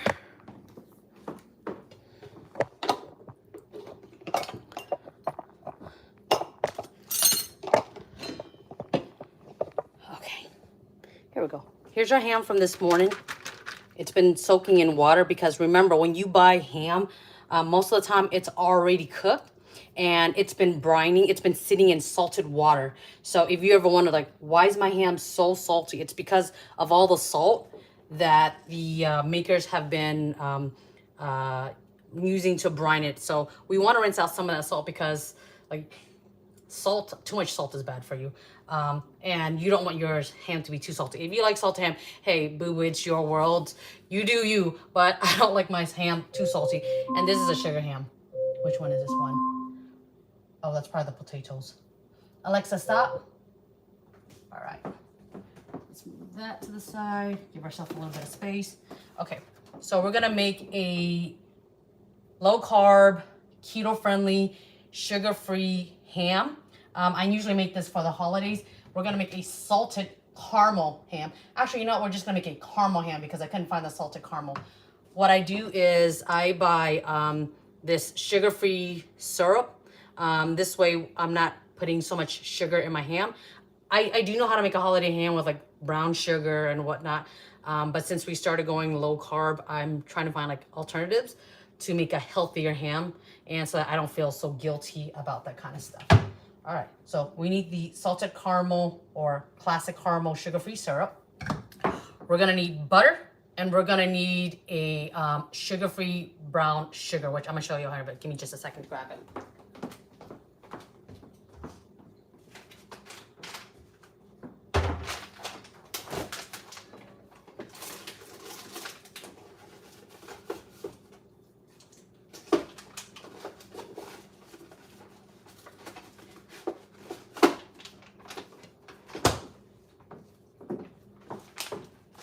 All right, so we've got some salted butter, and this is about 1/4 of a cup.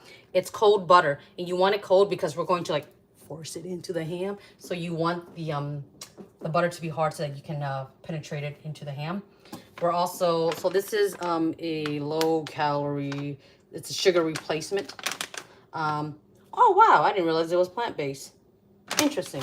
Anyways, this is what I use when I make sweet things, especially like a salted caramel ham, sugar-free ham. But it's still, like, it looks just like brown sugar. It even has a texture of brown sugar, and it's easy to work with. Okay. We need to cut this in pieces. Let me see. Do I have another?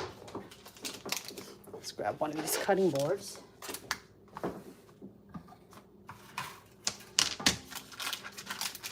A small knife.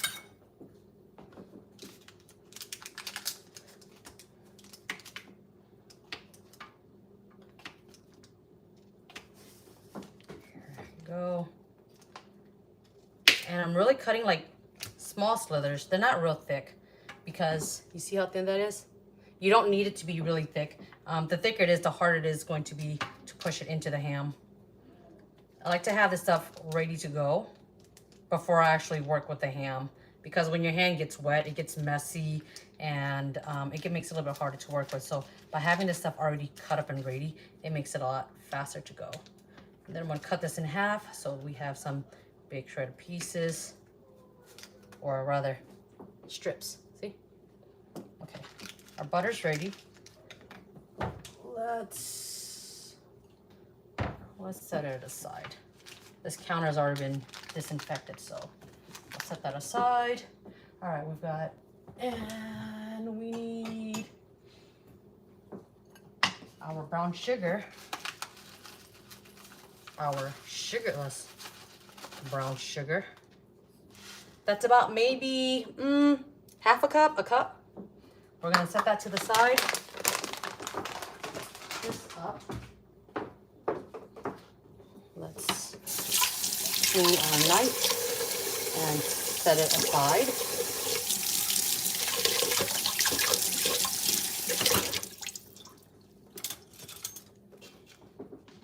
Move this cutting board. Wash it, set it aside. Oh, you know what I forgot to tell you? We need mustard. We're doing plain yellow mustard. What it'll do is it's the emulsifier, but it's also the flavoring agent, and it'll help like tenderize the pork just a little bit. Let's move that, make some space, and we're gonna go ahead and pour about half a cup, maybe a fourth of a cup. One thing that you'll appreciate about this recipe is that you don't need to have an exact recipe or exact measurements because it'll all come together. Like it doesn't matter if you put too much or too little. You just make it to your consistent, like to however you like it. All right, let me grab that mustard.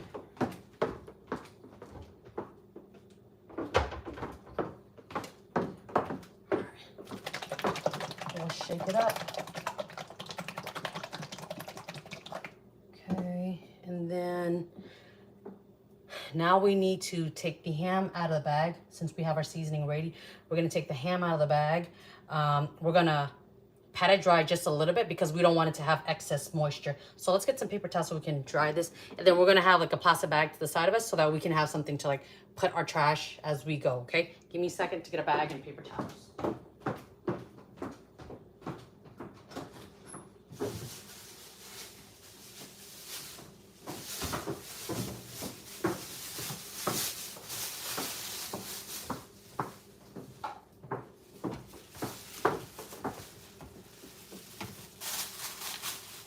Okay, that's close enough. All right, our ham been sitting in water for an hour to help reduce the salt. Let's just take that out. And this ham is 6.85 pounds. Let's do another quick rinse.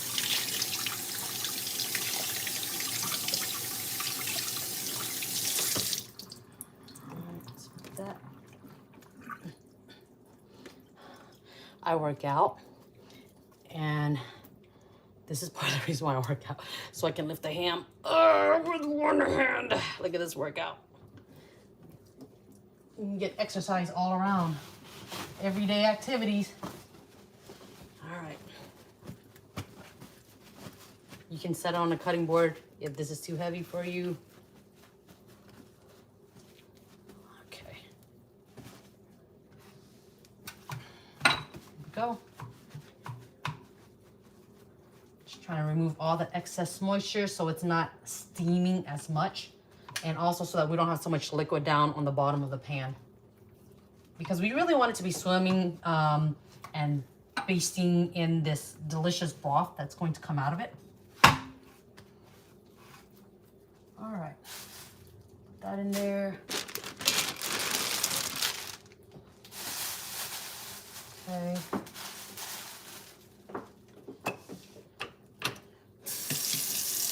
I wash my hand a lot, y'all, like a lot. Probably too much at times, but I'd rather be on the safe side. Okay. All right. And it's silly because I'm about to get my hands messy again. Okay, so let's start with the mustard first. And you might be thinking like, I don't want my ham to taste like mustard. It won't taste like mustard, I promise. I've been doing this for years. It will not taste like mustard. We're only gonna put a little bit to help the brown sugar stick to the ham, but also just to give it a little bit of flavor. And to sort of like tenderize it just a little bit, and we're just gonna do a light squeeze like that.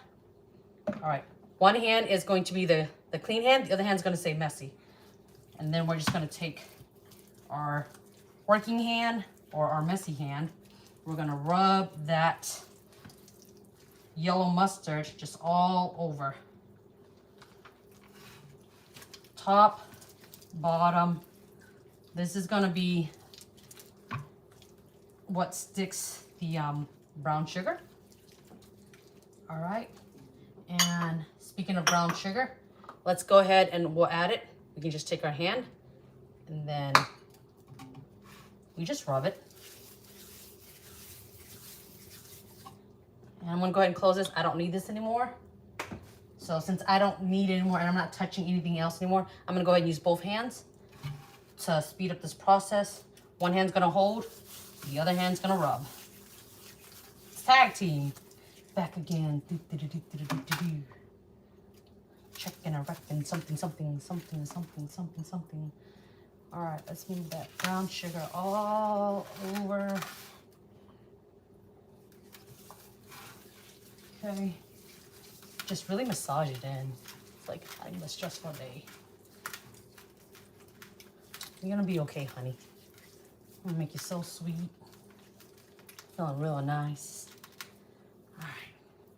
Okay.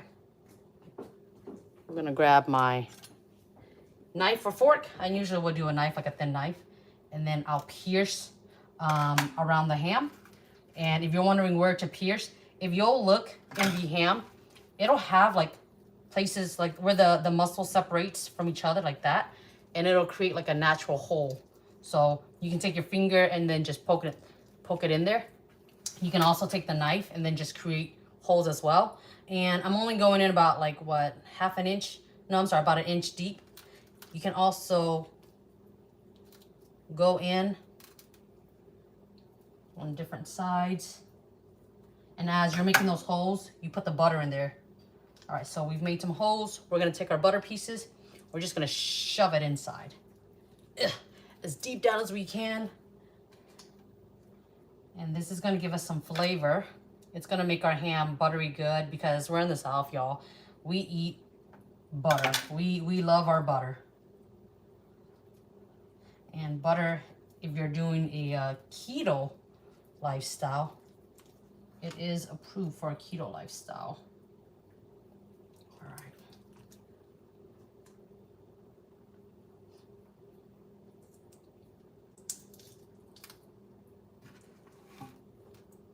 Here's another crack right there. Let's see. Just gonna shove it in there. Also gonna shove some of this brown sugar in there too, so that we get that flavor all over. If you like nutmeg or cinnamon or clove in your ham, you can put that on there as well. But I would probably wait towards the very end to put it in. All right.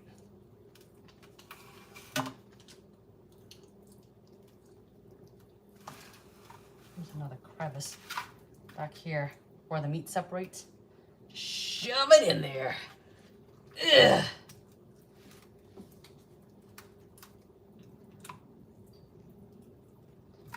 All right, I think I made a hole right there.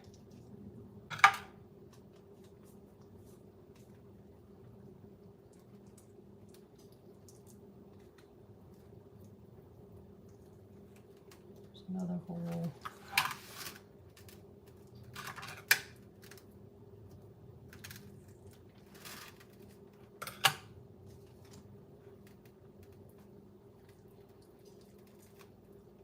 See, if your butter was soft, it'd be hard for you to shove the butter in. So that's why we want it cold.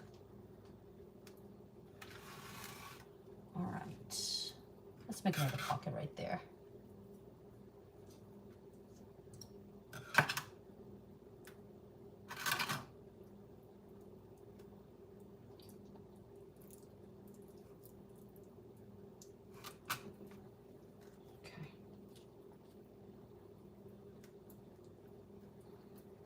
This is a fairly small ham, but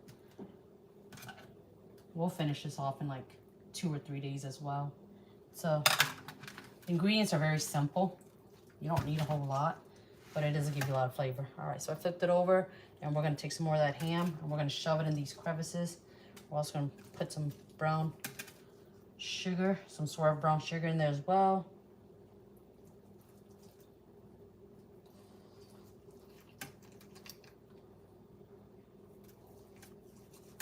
Go. Here's another hole.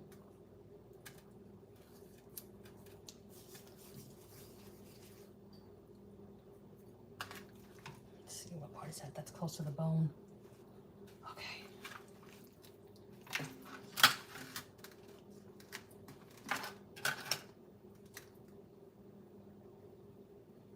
All right.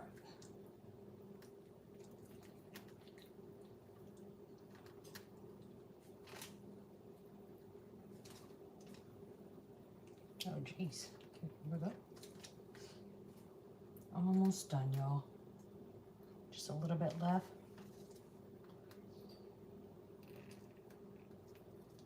Okay. All right. Now we're going to take the syrup. Let's move this out of the way. We're going to take the syrup and we're going to pour it into the holes where we can, while also pouring on top.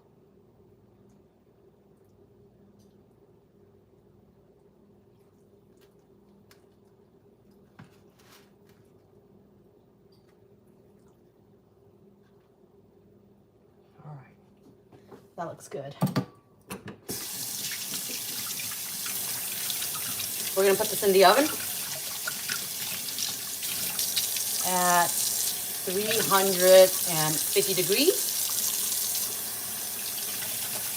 You can do 375 if you want, but remember it's already cooked. We're just heating it up, and depending on how long you want to cook it will determine how tender you want it.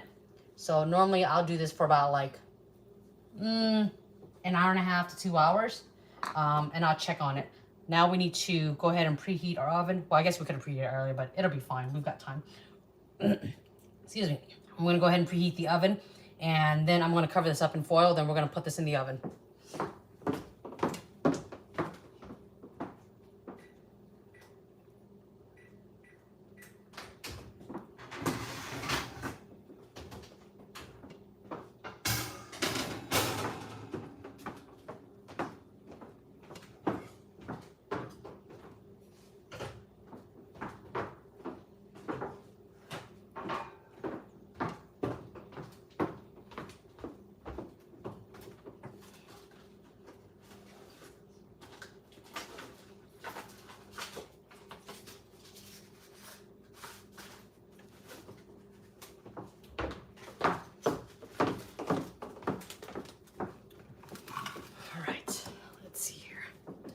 We've got our foil, and we're going to cover the whole thing up.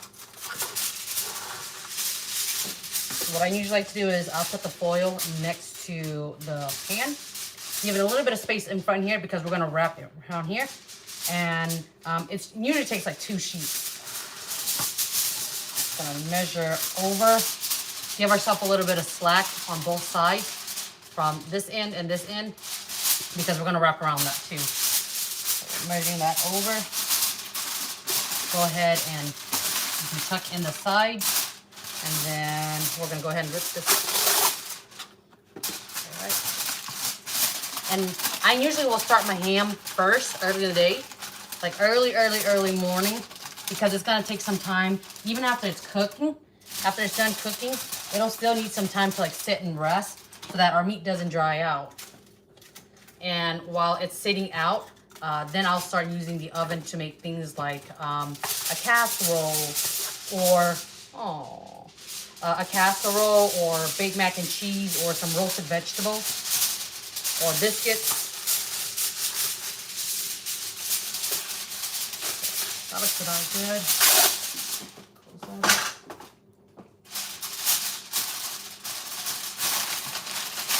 And we're just overlapping this. Turn that around so you can see that. And tuck that under. Keep it tight. Because of that steam, if a lot of the steam releases out, your ham's gonna go dry. All right. We're gonna wait for the oven to get up to the temperature they want, and then we're gonna put it in. Let me go ahead and move this closer to the oven, and then we're gonna check on our greens.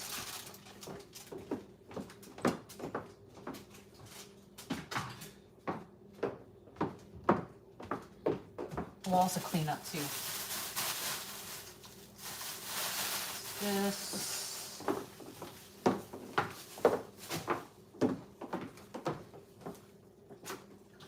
This up. And I do have some leftover of the swerve brown sugar and like a small piece of the butter left. I'm gonna use that for a different recipe that won't be on this recording, but I'll use it for something later on today. Maybe like a dessert. I'm thinking baked purple yams or something. Cinnamon purple yams. I think in the South we call it candied yams, but it'll be with purple yams instead of the orange American yam. All right, clean as we go, clean as we go. So move that out of the way.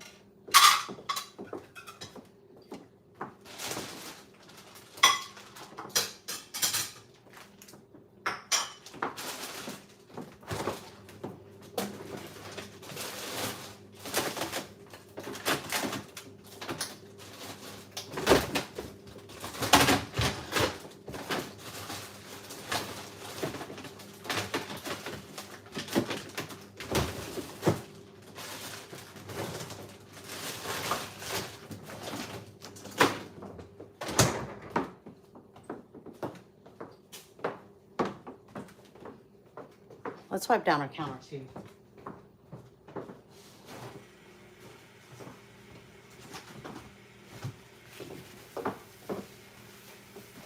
Keep our station clean.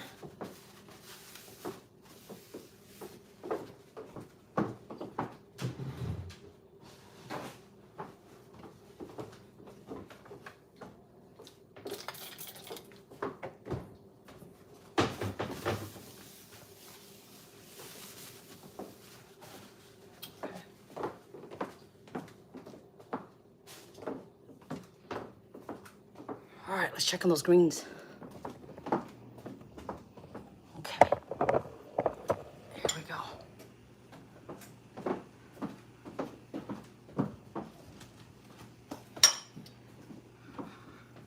All right, so these have been boiling.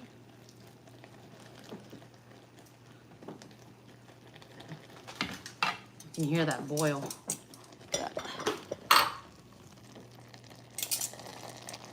See, I put the lid on to help it boil faster because these were frozen. All right. And we're gonna toss this around.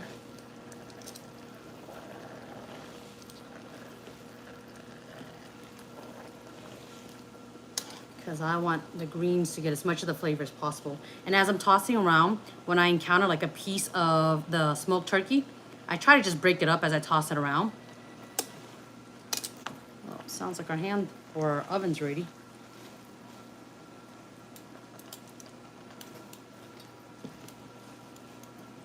Okay, let me see if I can do this with the camera.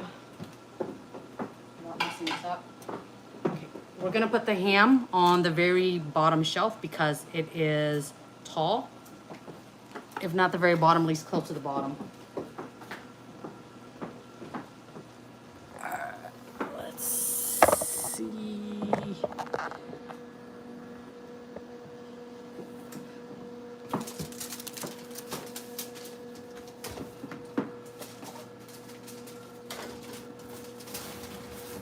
Okay. Set this for, we'll do, you know what, let's do 2 hours. Oops.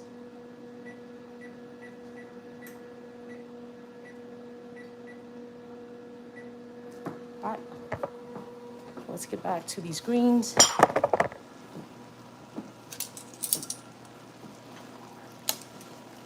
Let's break up some of this turkey meat. Get all that flavor to absorb.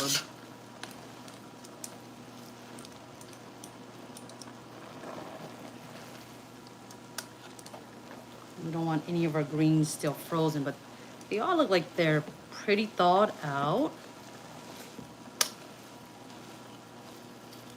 And this liquid is boiling, so I'm gonna turn it down to a low medium because now we just want it to simmer.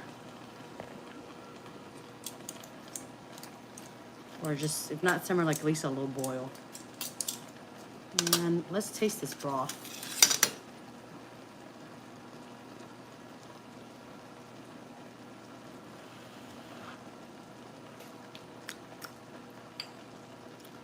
Okay. So I can still taste the flavor from the smoked turkey. I can still taste the bacon. I think now's a good time that we can start salting this. Alright, I've got kosher salt. You can use whatever salt you like. This is what I happen to have.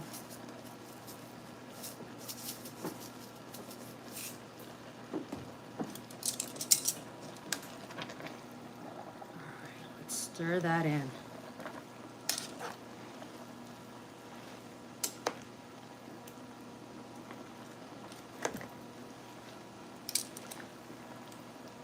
And we're going to taste test this again later.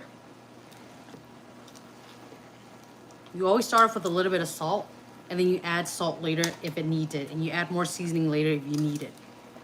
But you don't want to put too much salt in the beginning because you can always add salt, but you can't take away the salt.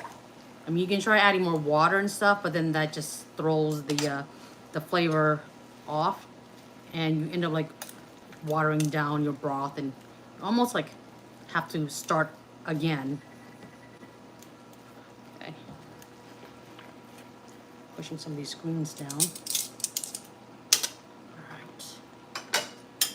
Let's do another quick test.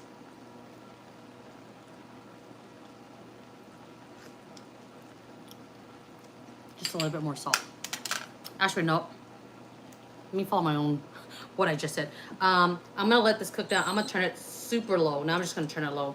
I'm gonna let it simmer down for just a bit. Let that salt basically dissolve throughout the broth. And then I'll check on it here in about like another 5 minutes to see if we need to add more salt. And remember that as it's cooking with the lid open, you're losing some of this liquid. So you're gonna end up like, what's the word for it? Because some of the water is cooking out of it, you're gonna taste the salt later. So that's why we're not adding more salt now. We're gonna wait till later because we're gonna taste some of that salt here in a bit. So let's go ahead and let that cook on low. And let's see here. Our ham is cooking. We got our greens cooking. We have our potatoes that's been patiently waiting in the Instant Pot to be released. And we're going to make mashed potatoes with that. Let's see here.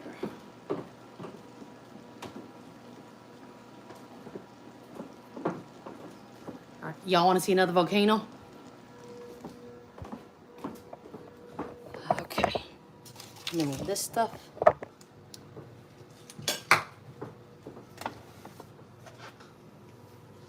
All right, so this has been, our potatoes have been seasoned and chicken broth.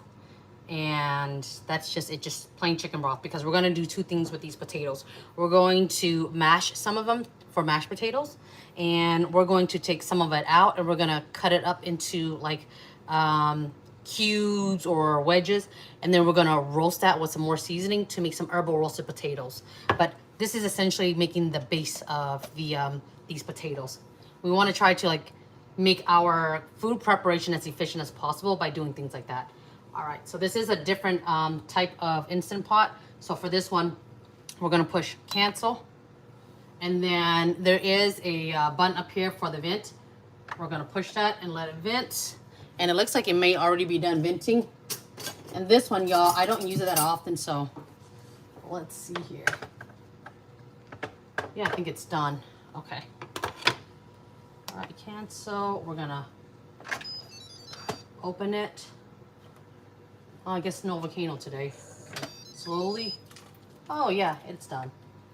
It's done natural releasing the steam.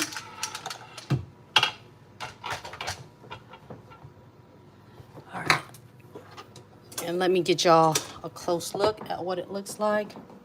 See, we got the potatoes in there. We've got some Yukon, some red potatoes, some cream potatoes, and we're going to take some of these out for the herbal roasted potatoes. But let's test it to make sure that it's cooked all the way through, and it should be, but we always want to test just to make sure. So let's grab either a pair of tongs or a ladle. I'm gonna grab some tongs. Okay. You know what? I'm gonna get the big boy. Big boy potato. Ooh. And we can take a fork or a knife, and we're just gonna poke it. And if it goes all the way in, which that did, it's done. All right, so let's take some of these potatoes out for the herbal roasted potatoes that we're gonna make later.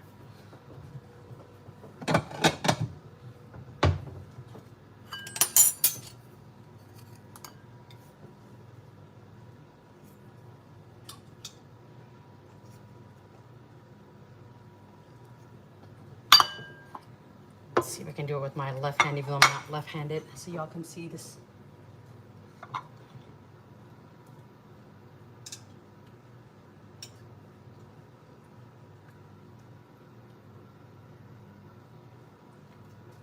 Okay. All right, that's about enough. Let's set that to the side.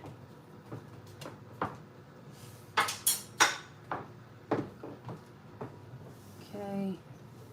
And let's taste this broth, because this chicken broth is going to be the base of our mashed potatoes.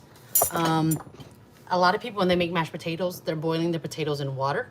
And that's fine. Like I did that for so many years, but then I realized like, you know, during the time that it's boiling in water, that's an opportunity to go ahead and start seasoning the potato. So I switched from using water to chicken broth, because this way the potato, it's a starch, it's going to absorb all that flavor. So to make our cooking a lot easier and more flavorful later, because remember, we want to like add layers of flavor, and we want to penetrate that potato with as much flavor as possible from the inside and the outside. So I started like just cooking my potatoes in a broth, whether it's chicken broth, vegetable broth, beef broth. We want our food as seasoned as possible. We're not trying to go for bland, because that's not exciting. For some people it is, and that's fine. That's fine. But I grew up with a lot of seasoning, and so I want my food with a lot of seasoning, because if I want to eat, y'all, I want to eat well, and I want to enjoy what I'm eating. All right, so let's see here. How much liquid do we have versus how much potatoes do we have? And if we have too much liquid, we can always take some of the liquid out, and we'll use it for something later on. So you can freeze it, or you can just incorporate that potato-ish flavor into another dish. And for now, what I'm gonna do is I'm just gonna ladle some of this liquid out because it is a lot. Let me see.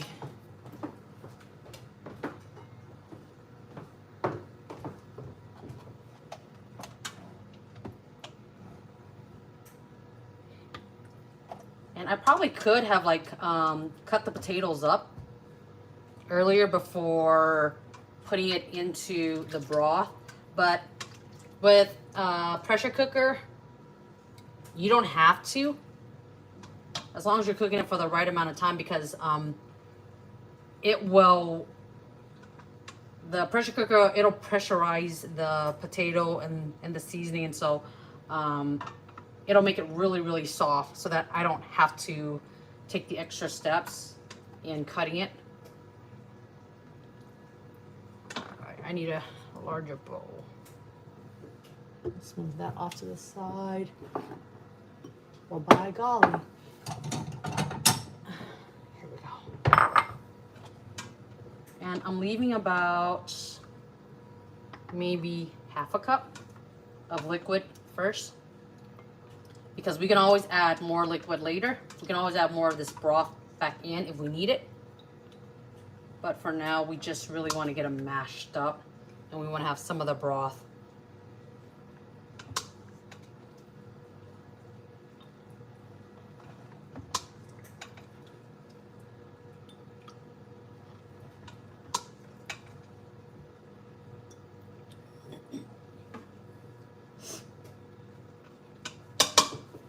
Let's move this to the side so y'all can see what's going on. All right. Okay, here's our potatoes. And there's about maybe half a cup, a quarter of a cup to half a cup of liquid. And I actually want to go ahead and taste this broth. Oh my gosh, that's so good. I'm extra. Sorry, that's a really good broth. Dang, these potatoes are gonna be so good. I'm gonna have to make shepherd's pie and some other stuff with this. That's a really good broth. Oh my gosh, that's so good. Get a masher. All right, and directly in here.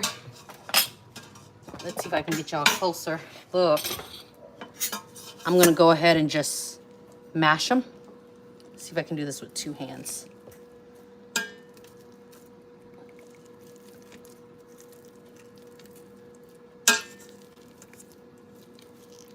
See how soft it is? Y'all, I'm not left-handed, so this is a little tricky. I'm gonna go ahead and set this down and then just go ahead and mash it so it'll be faster. Workout number 2. If people are asking you, why is it that your right arm is just so much bigger than your left arm? Because I mash potatoes. This is my other workout. If you don't like skinning your potatoes, you peel that potato. But honey, I like the skin. It has nutrients. It's less work for me. I like my potatoes chunky. And I like the skin, and I don't want to waste food by, cutting out. But I know that some people, for them, it's a preference. And that's fine. For this household, we eat the potato skins. All right. And I want this pretty smooth, but slightly chunky.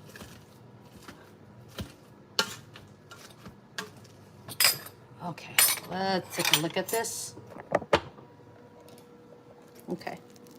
So it's still pretty chunky, or slightly chunky, but it's rather soft. And you see all the liquid's gone because our potato has absorbed it. If you want a smoother mashed potatoes, just start ladling in more liquid. But we are about to add some more seasoning to this. All right. So we can do that. And while the potatoes are hot, we're gonna add some butter.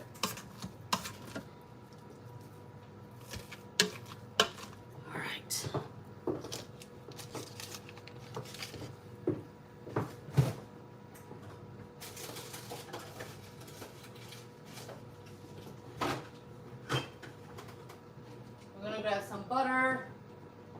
sour cream, some heavy whipping cream. All right, we've got some butter here. And we're just gonna eyeball this. And we're gonna taste as we go. That's why we are not gonna stress ourselves out with how much butter do I need. Cooking is a learning process. Some people like their food a little bit saltier. Some people like it creamier. You know, it's all up to you. So like, don't be so hard on yourself. 1 tab, 2 tab, 3 tabs. So that's about maybe an eighth of butter. And we're gonna mash that in. Stir it around.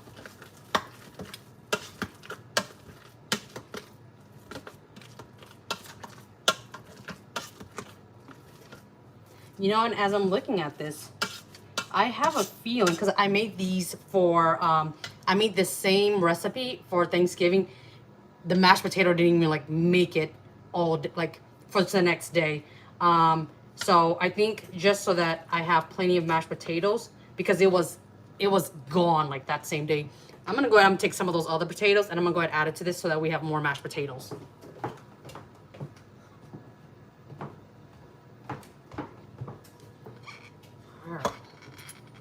Yoink. Yoink. We'll leave 3 for the our bowls of potatoes. Mash that in with the butter in there. Oh yeah, that's a lot of butter.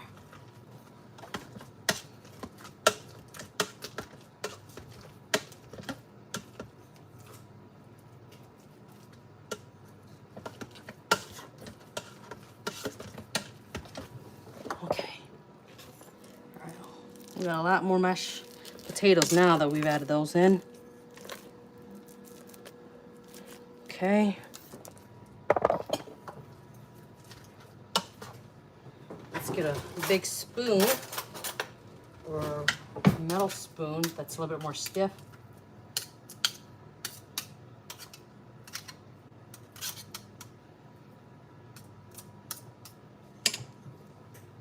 Set that to the side. Stir this around. We want the butter to be incorporated and we want it to be well melted. All right, let's taste our potatoes. I lost my souffle. Oh well, we'll take this one. Okay, get a little taste right there.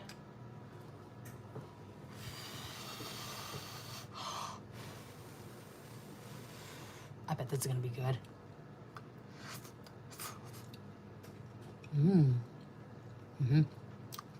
I can taste the butter. And I can definitely taste the potatoes. And the butter doesn't overpower the potatoes. But we did add more potatoes, so I'm gonna add another sliver of butter because I'm a Southerner. We're gonna mix that in.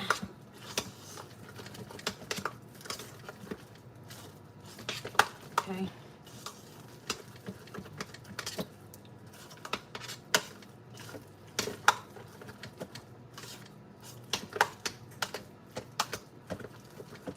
All right, that's pretty well in. You know, I was gonna use heavy cream, but I need this for biscuits and I only have a little bit left, so we're gonna do something else.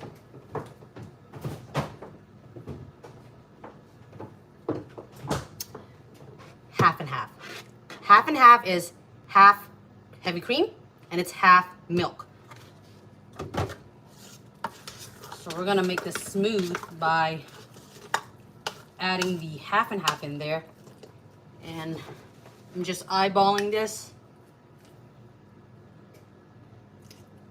It's about 1/4 of a cup.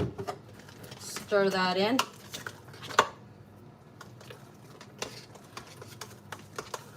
And this is making our mashed potatoes from chunky to smooth.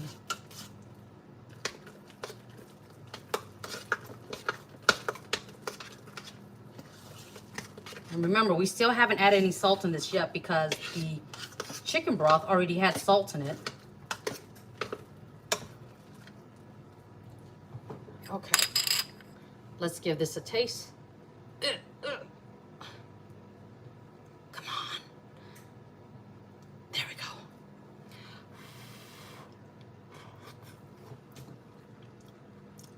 Okay. Yeah, I can taste the creaminess from the milk and the heavy cream. That's good. That's good. Now we're gonna add some sour cream. And you're like, eat grilled sour cream. Hey, guess what? If you're eating a baked potato, you put sour cream in there, it's no different than putting it in mashed potatoes. The sour cream will add just a tiny bit of tartness, and I'm just putting in about 1 dollop. I'm gonna plop it in there. Give that a good stir.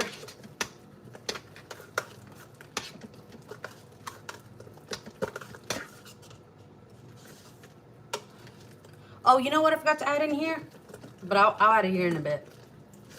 After I mix this up. We're gonna put some garlic powder in here.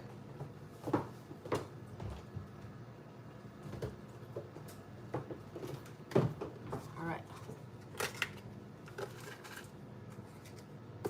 Just a little bit. We don't need a whole lot.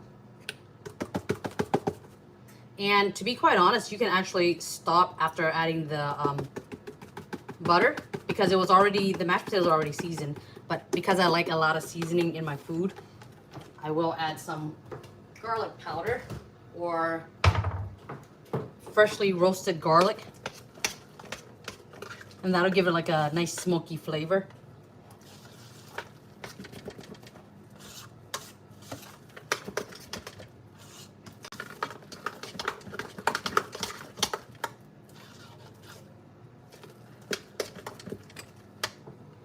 Okay, let's do another taste test.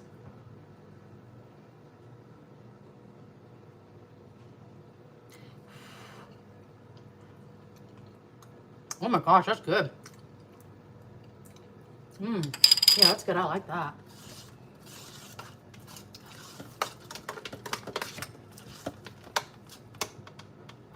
Honey! Can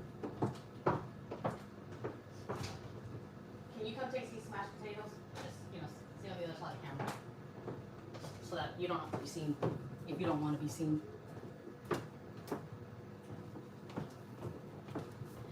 All right, I'm gonna have a taste tester taste it.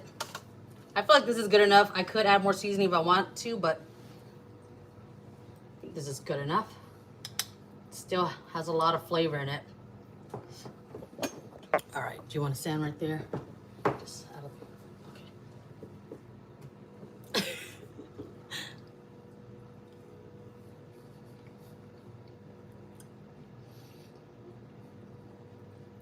What have you added? I've added butter, sour cream, half and half, garlic powder.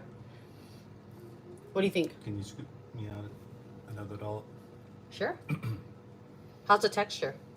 Texture's on point. Yeah, it's creamy, but it has a little bit of chunk. There we go.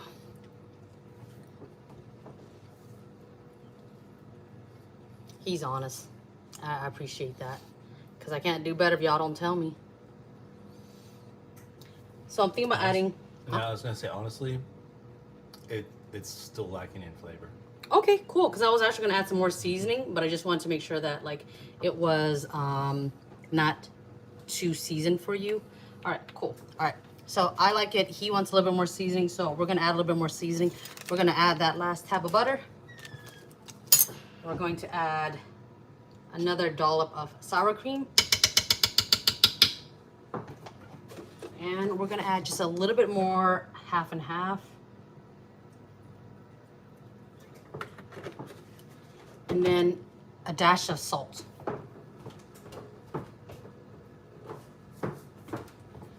Oftentimes, salt will fix it because it'll bring all the other flavors up so that you don't have to add as much seasoning. But we're going to go ahead and give that a nice stir.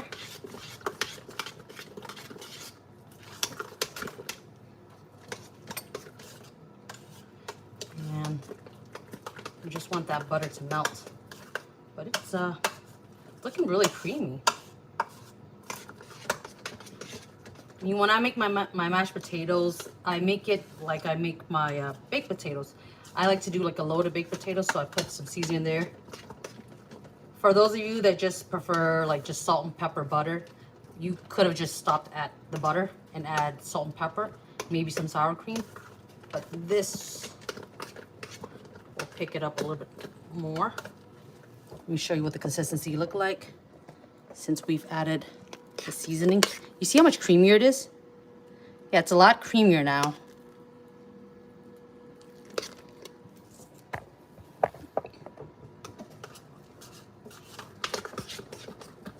All right.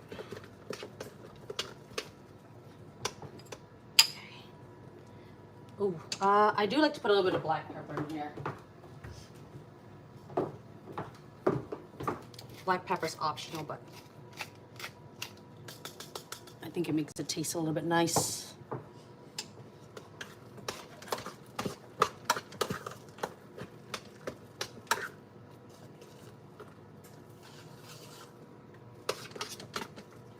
All right, let's look at that now. It's creamy. It's got some chunks, but it's creamy. Oops, let's give this a taste.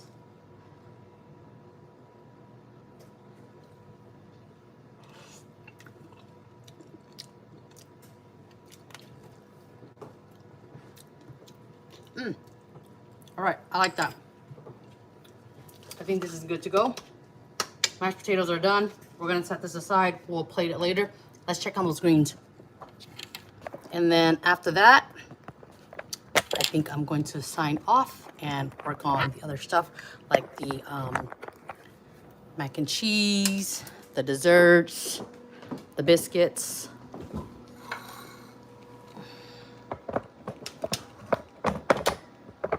right. Let's see how our greens are doing. It's been cooking on low.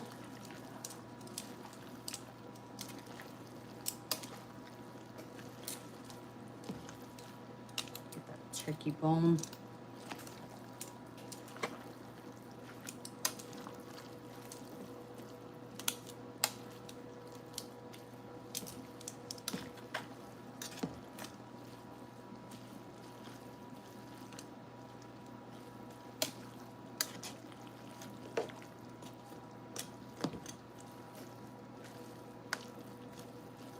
Okay.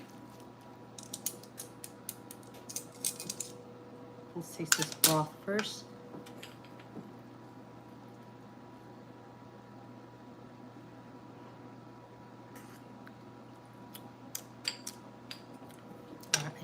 I am going to add a little bit more salt in that.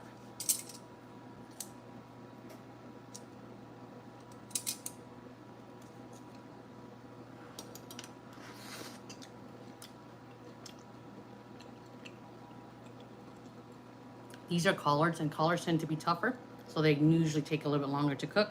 I'm gonna let this cook a little bit longer. But as far as flavor goes, I'm just gonna add a little bit of salt, and then like we're pretty much done with this. We can go ahead and eat this. Our ham is still cooking. It has another hour and a half, but thank you all for watching and joining, spending your Christmas morning with me. I hope you have a happy, blessed Thanksgiving day. You know, every day above ground is a good day. Merry Christmas, y'all. I'll see you later. Bye. Let's see if I can figure out how to turn this off.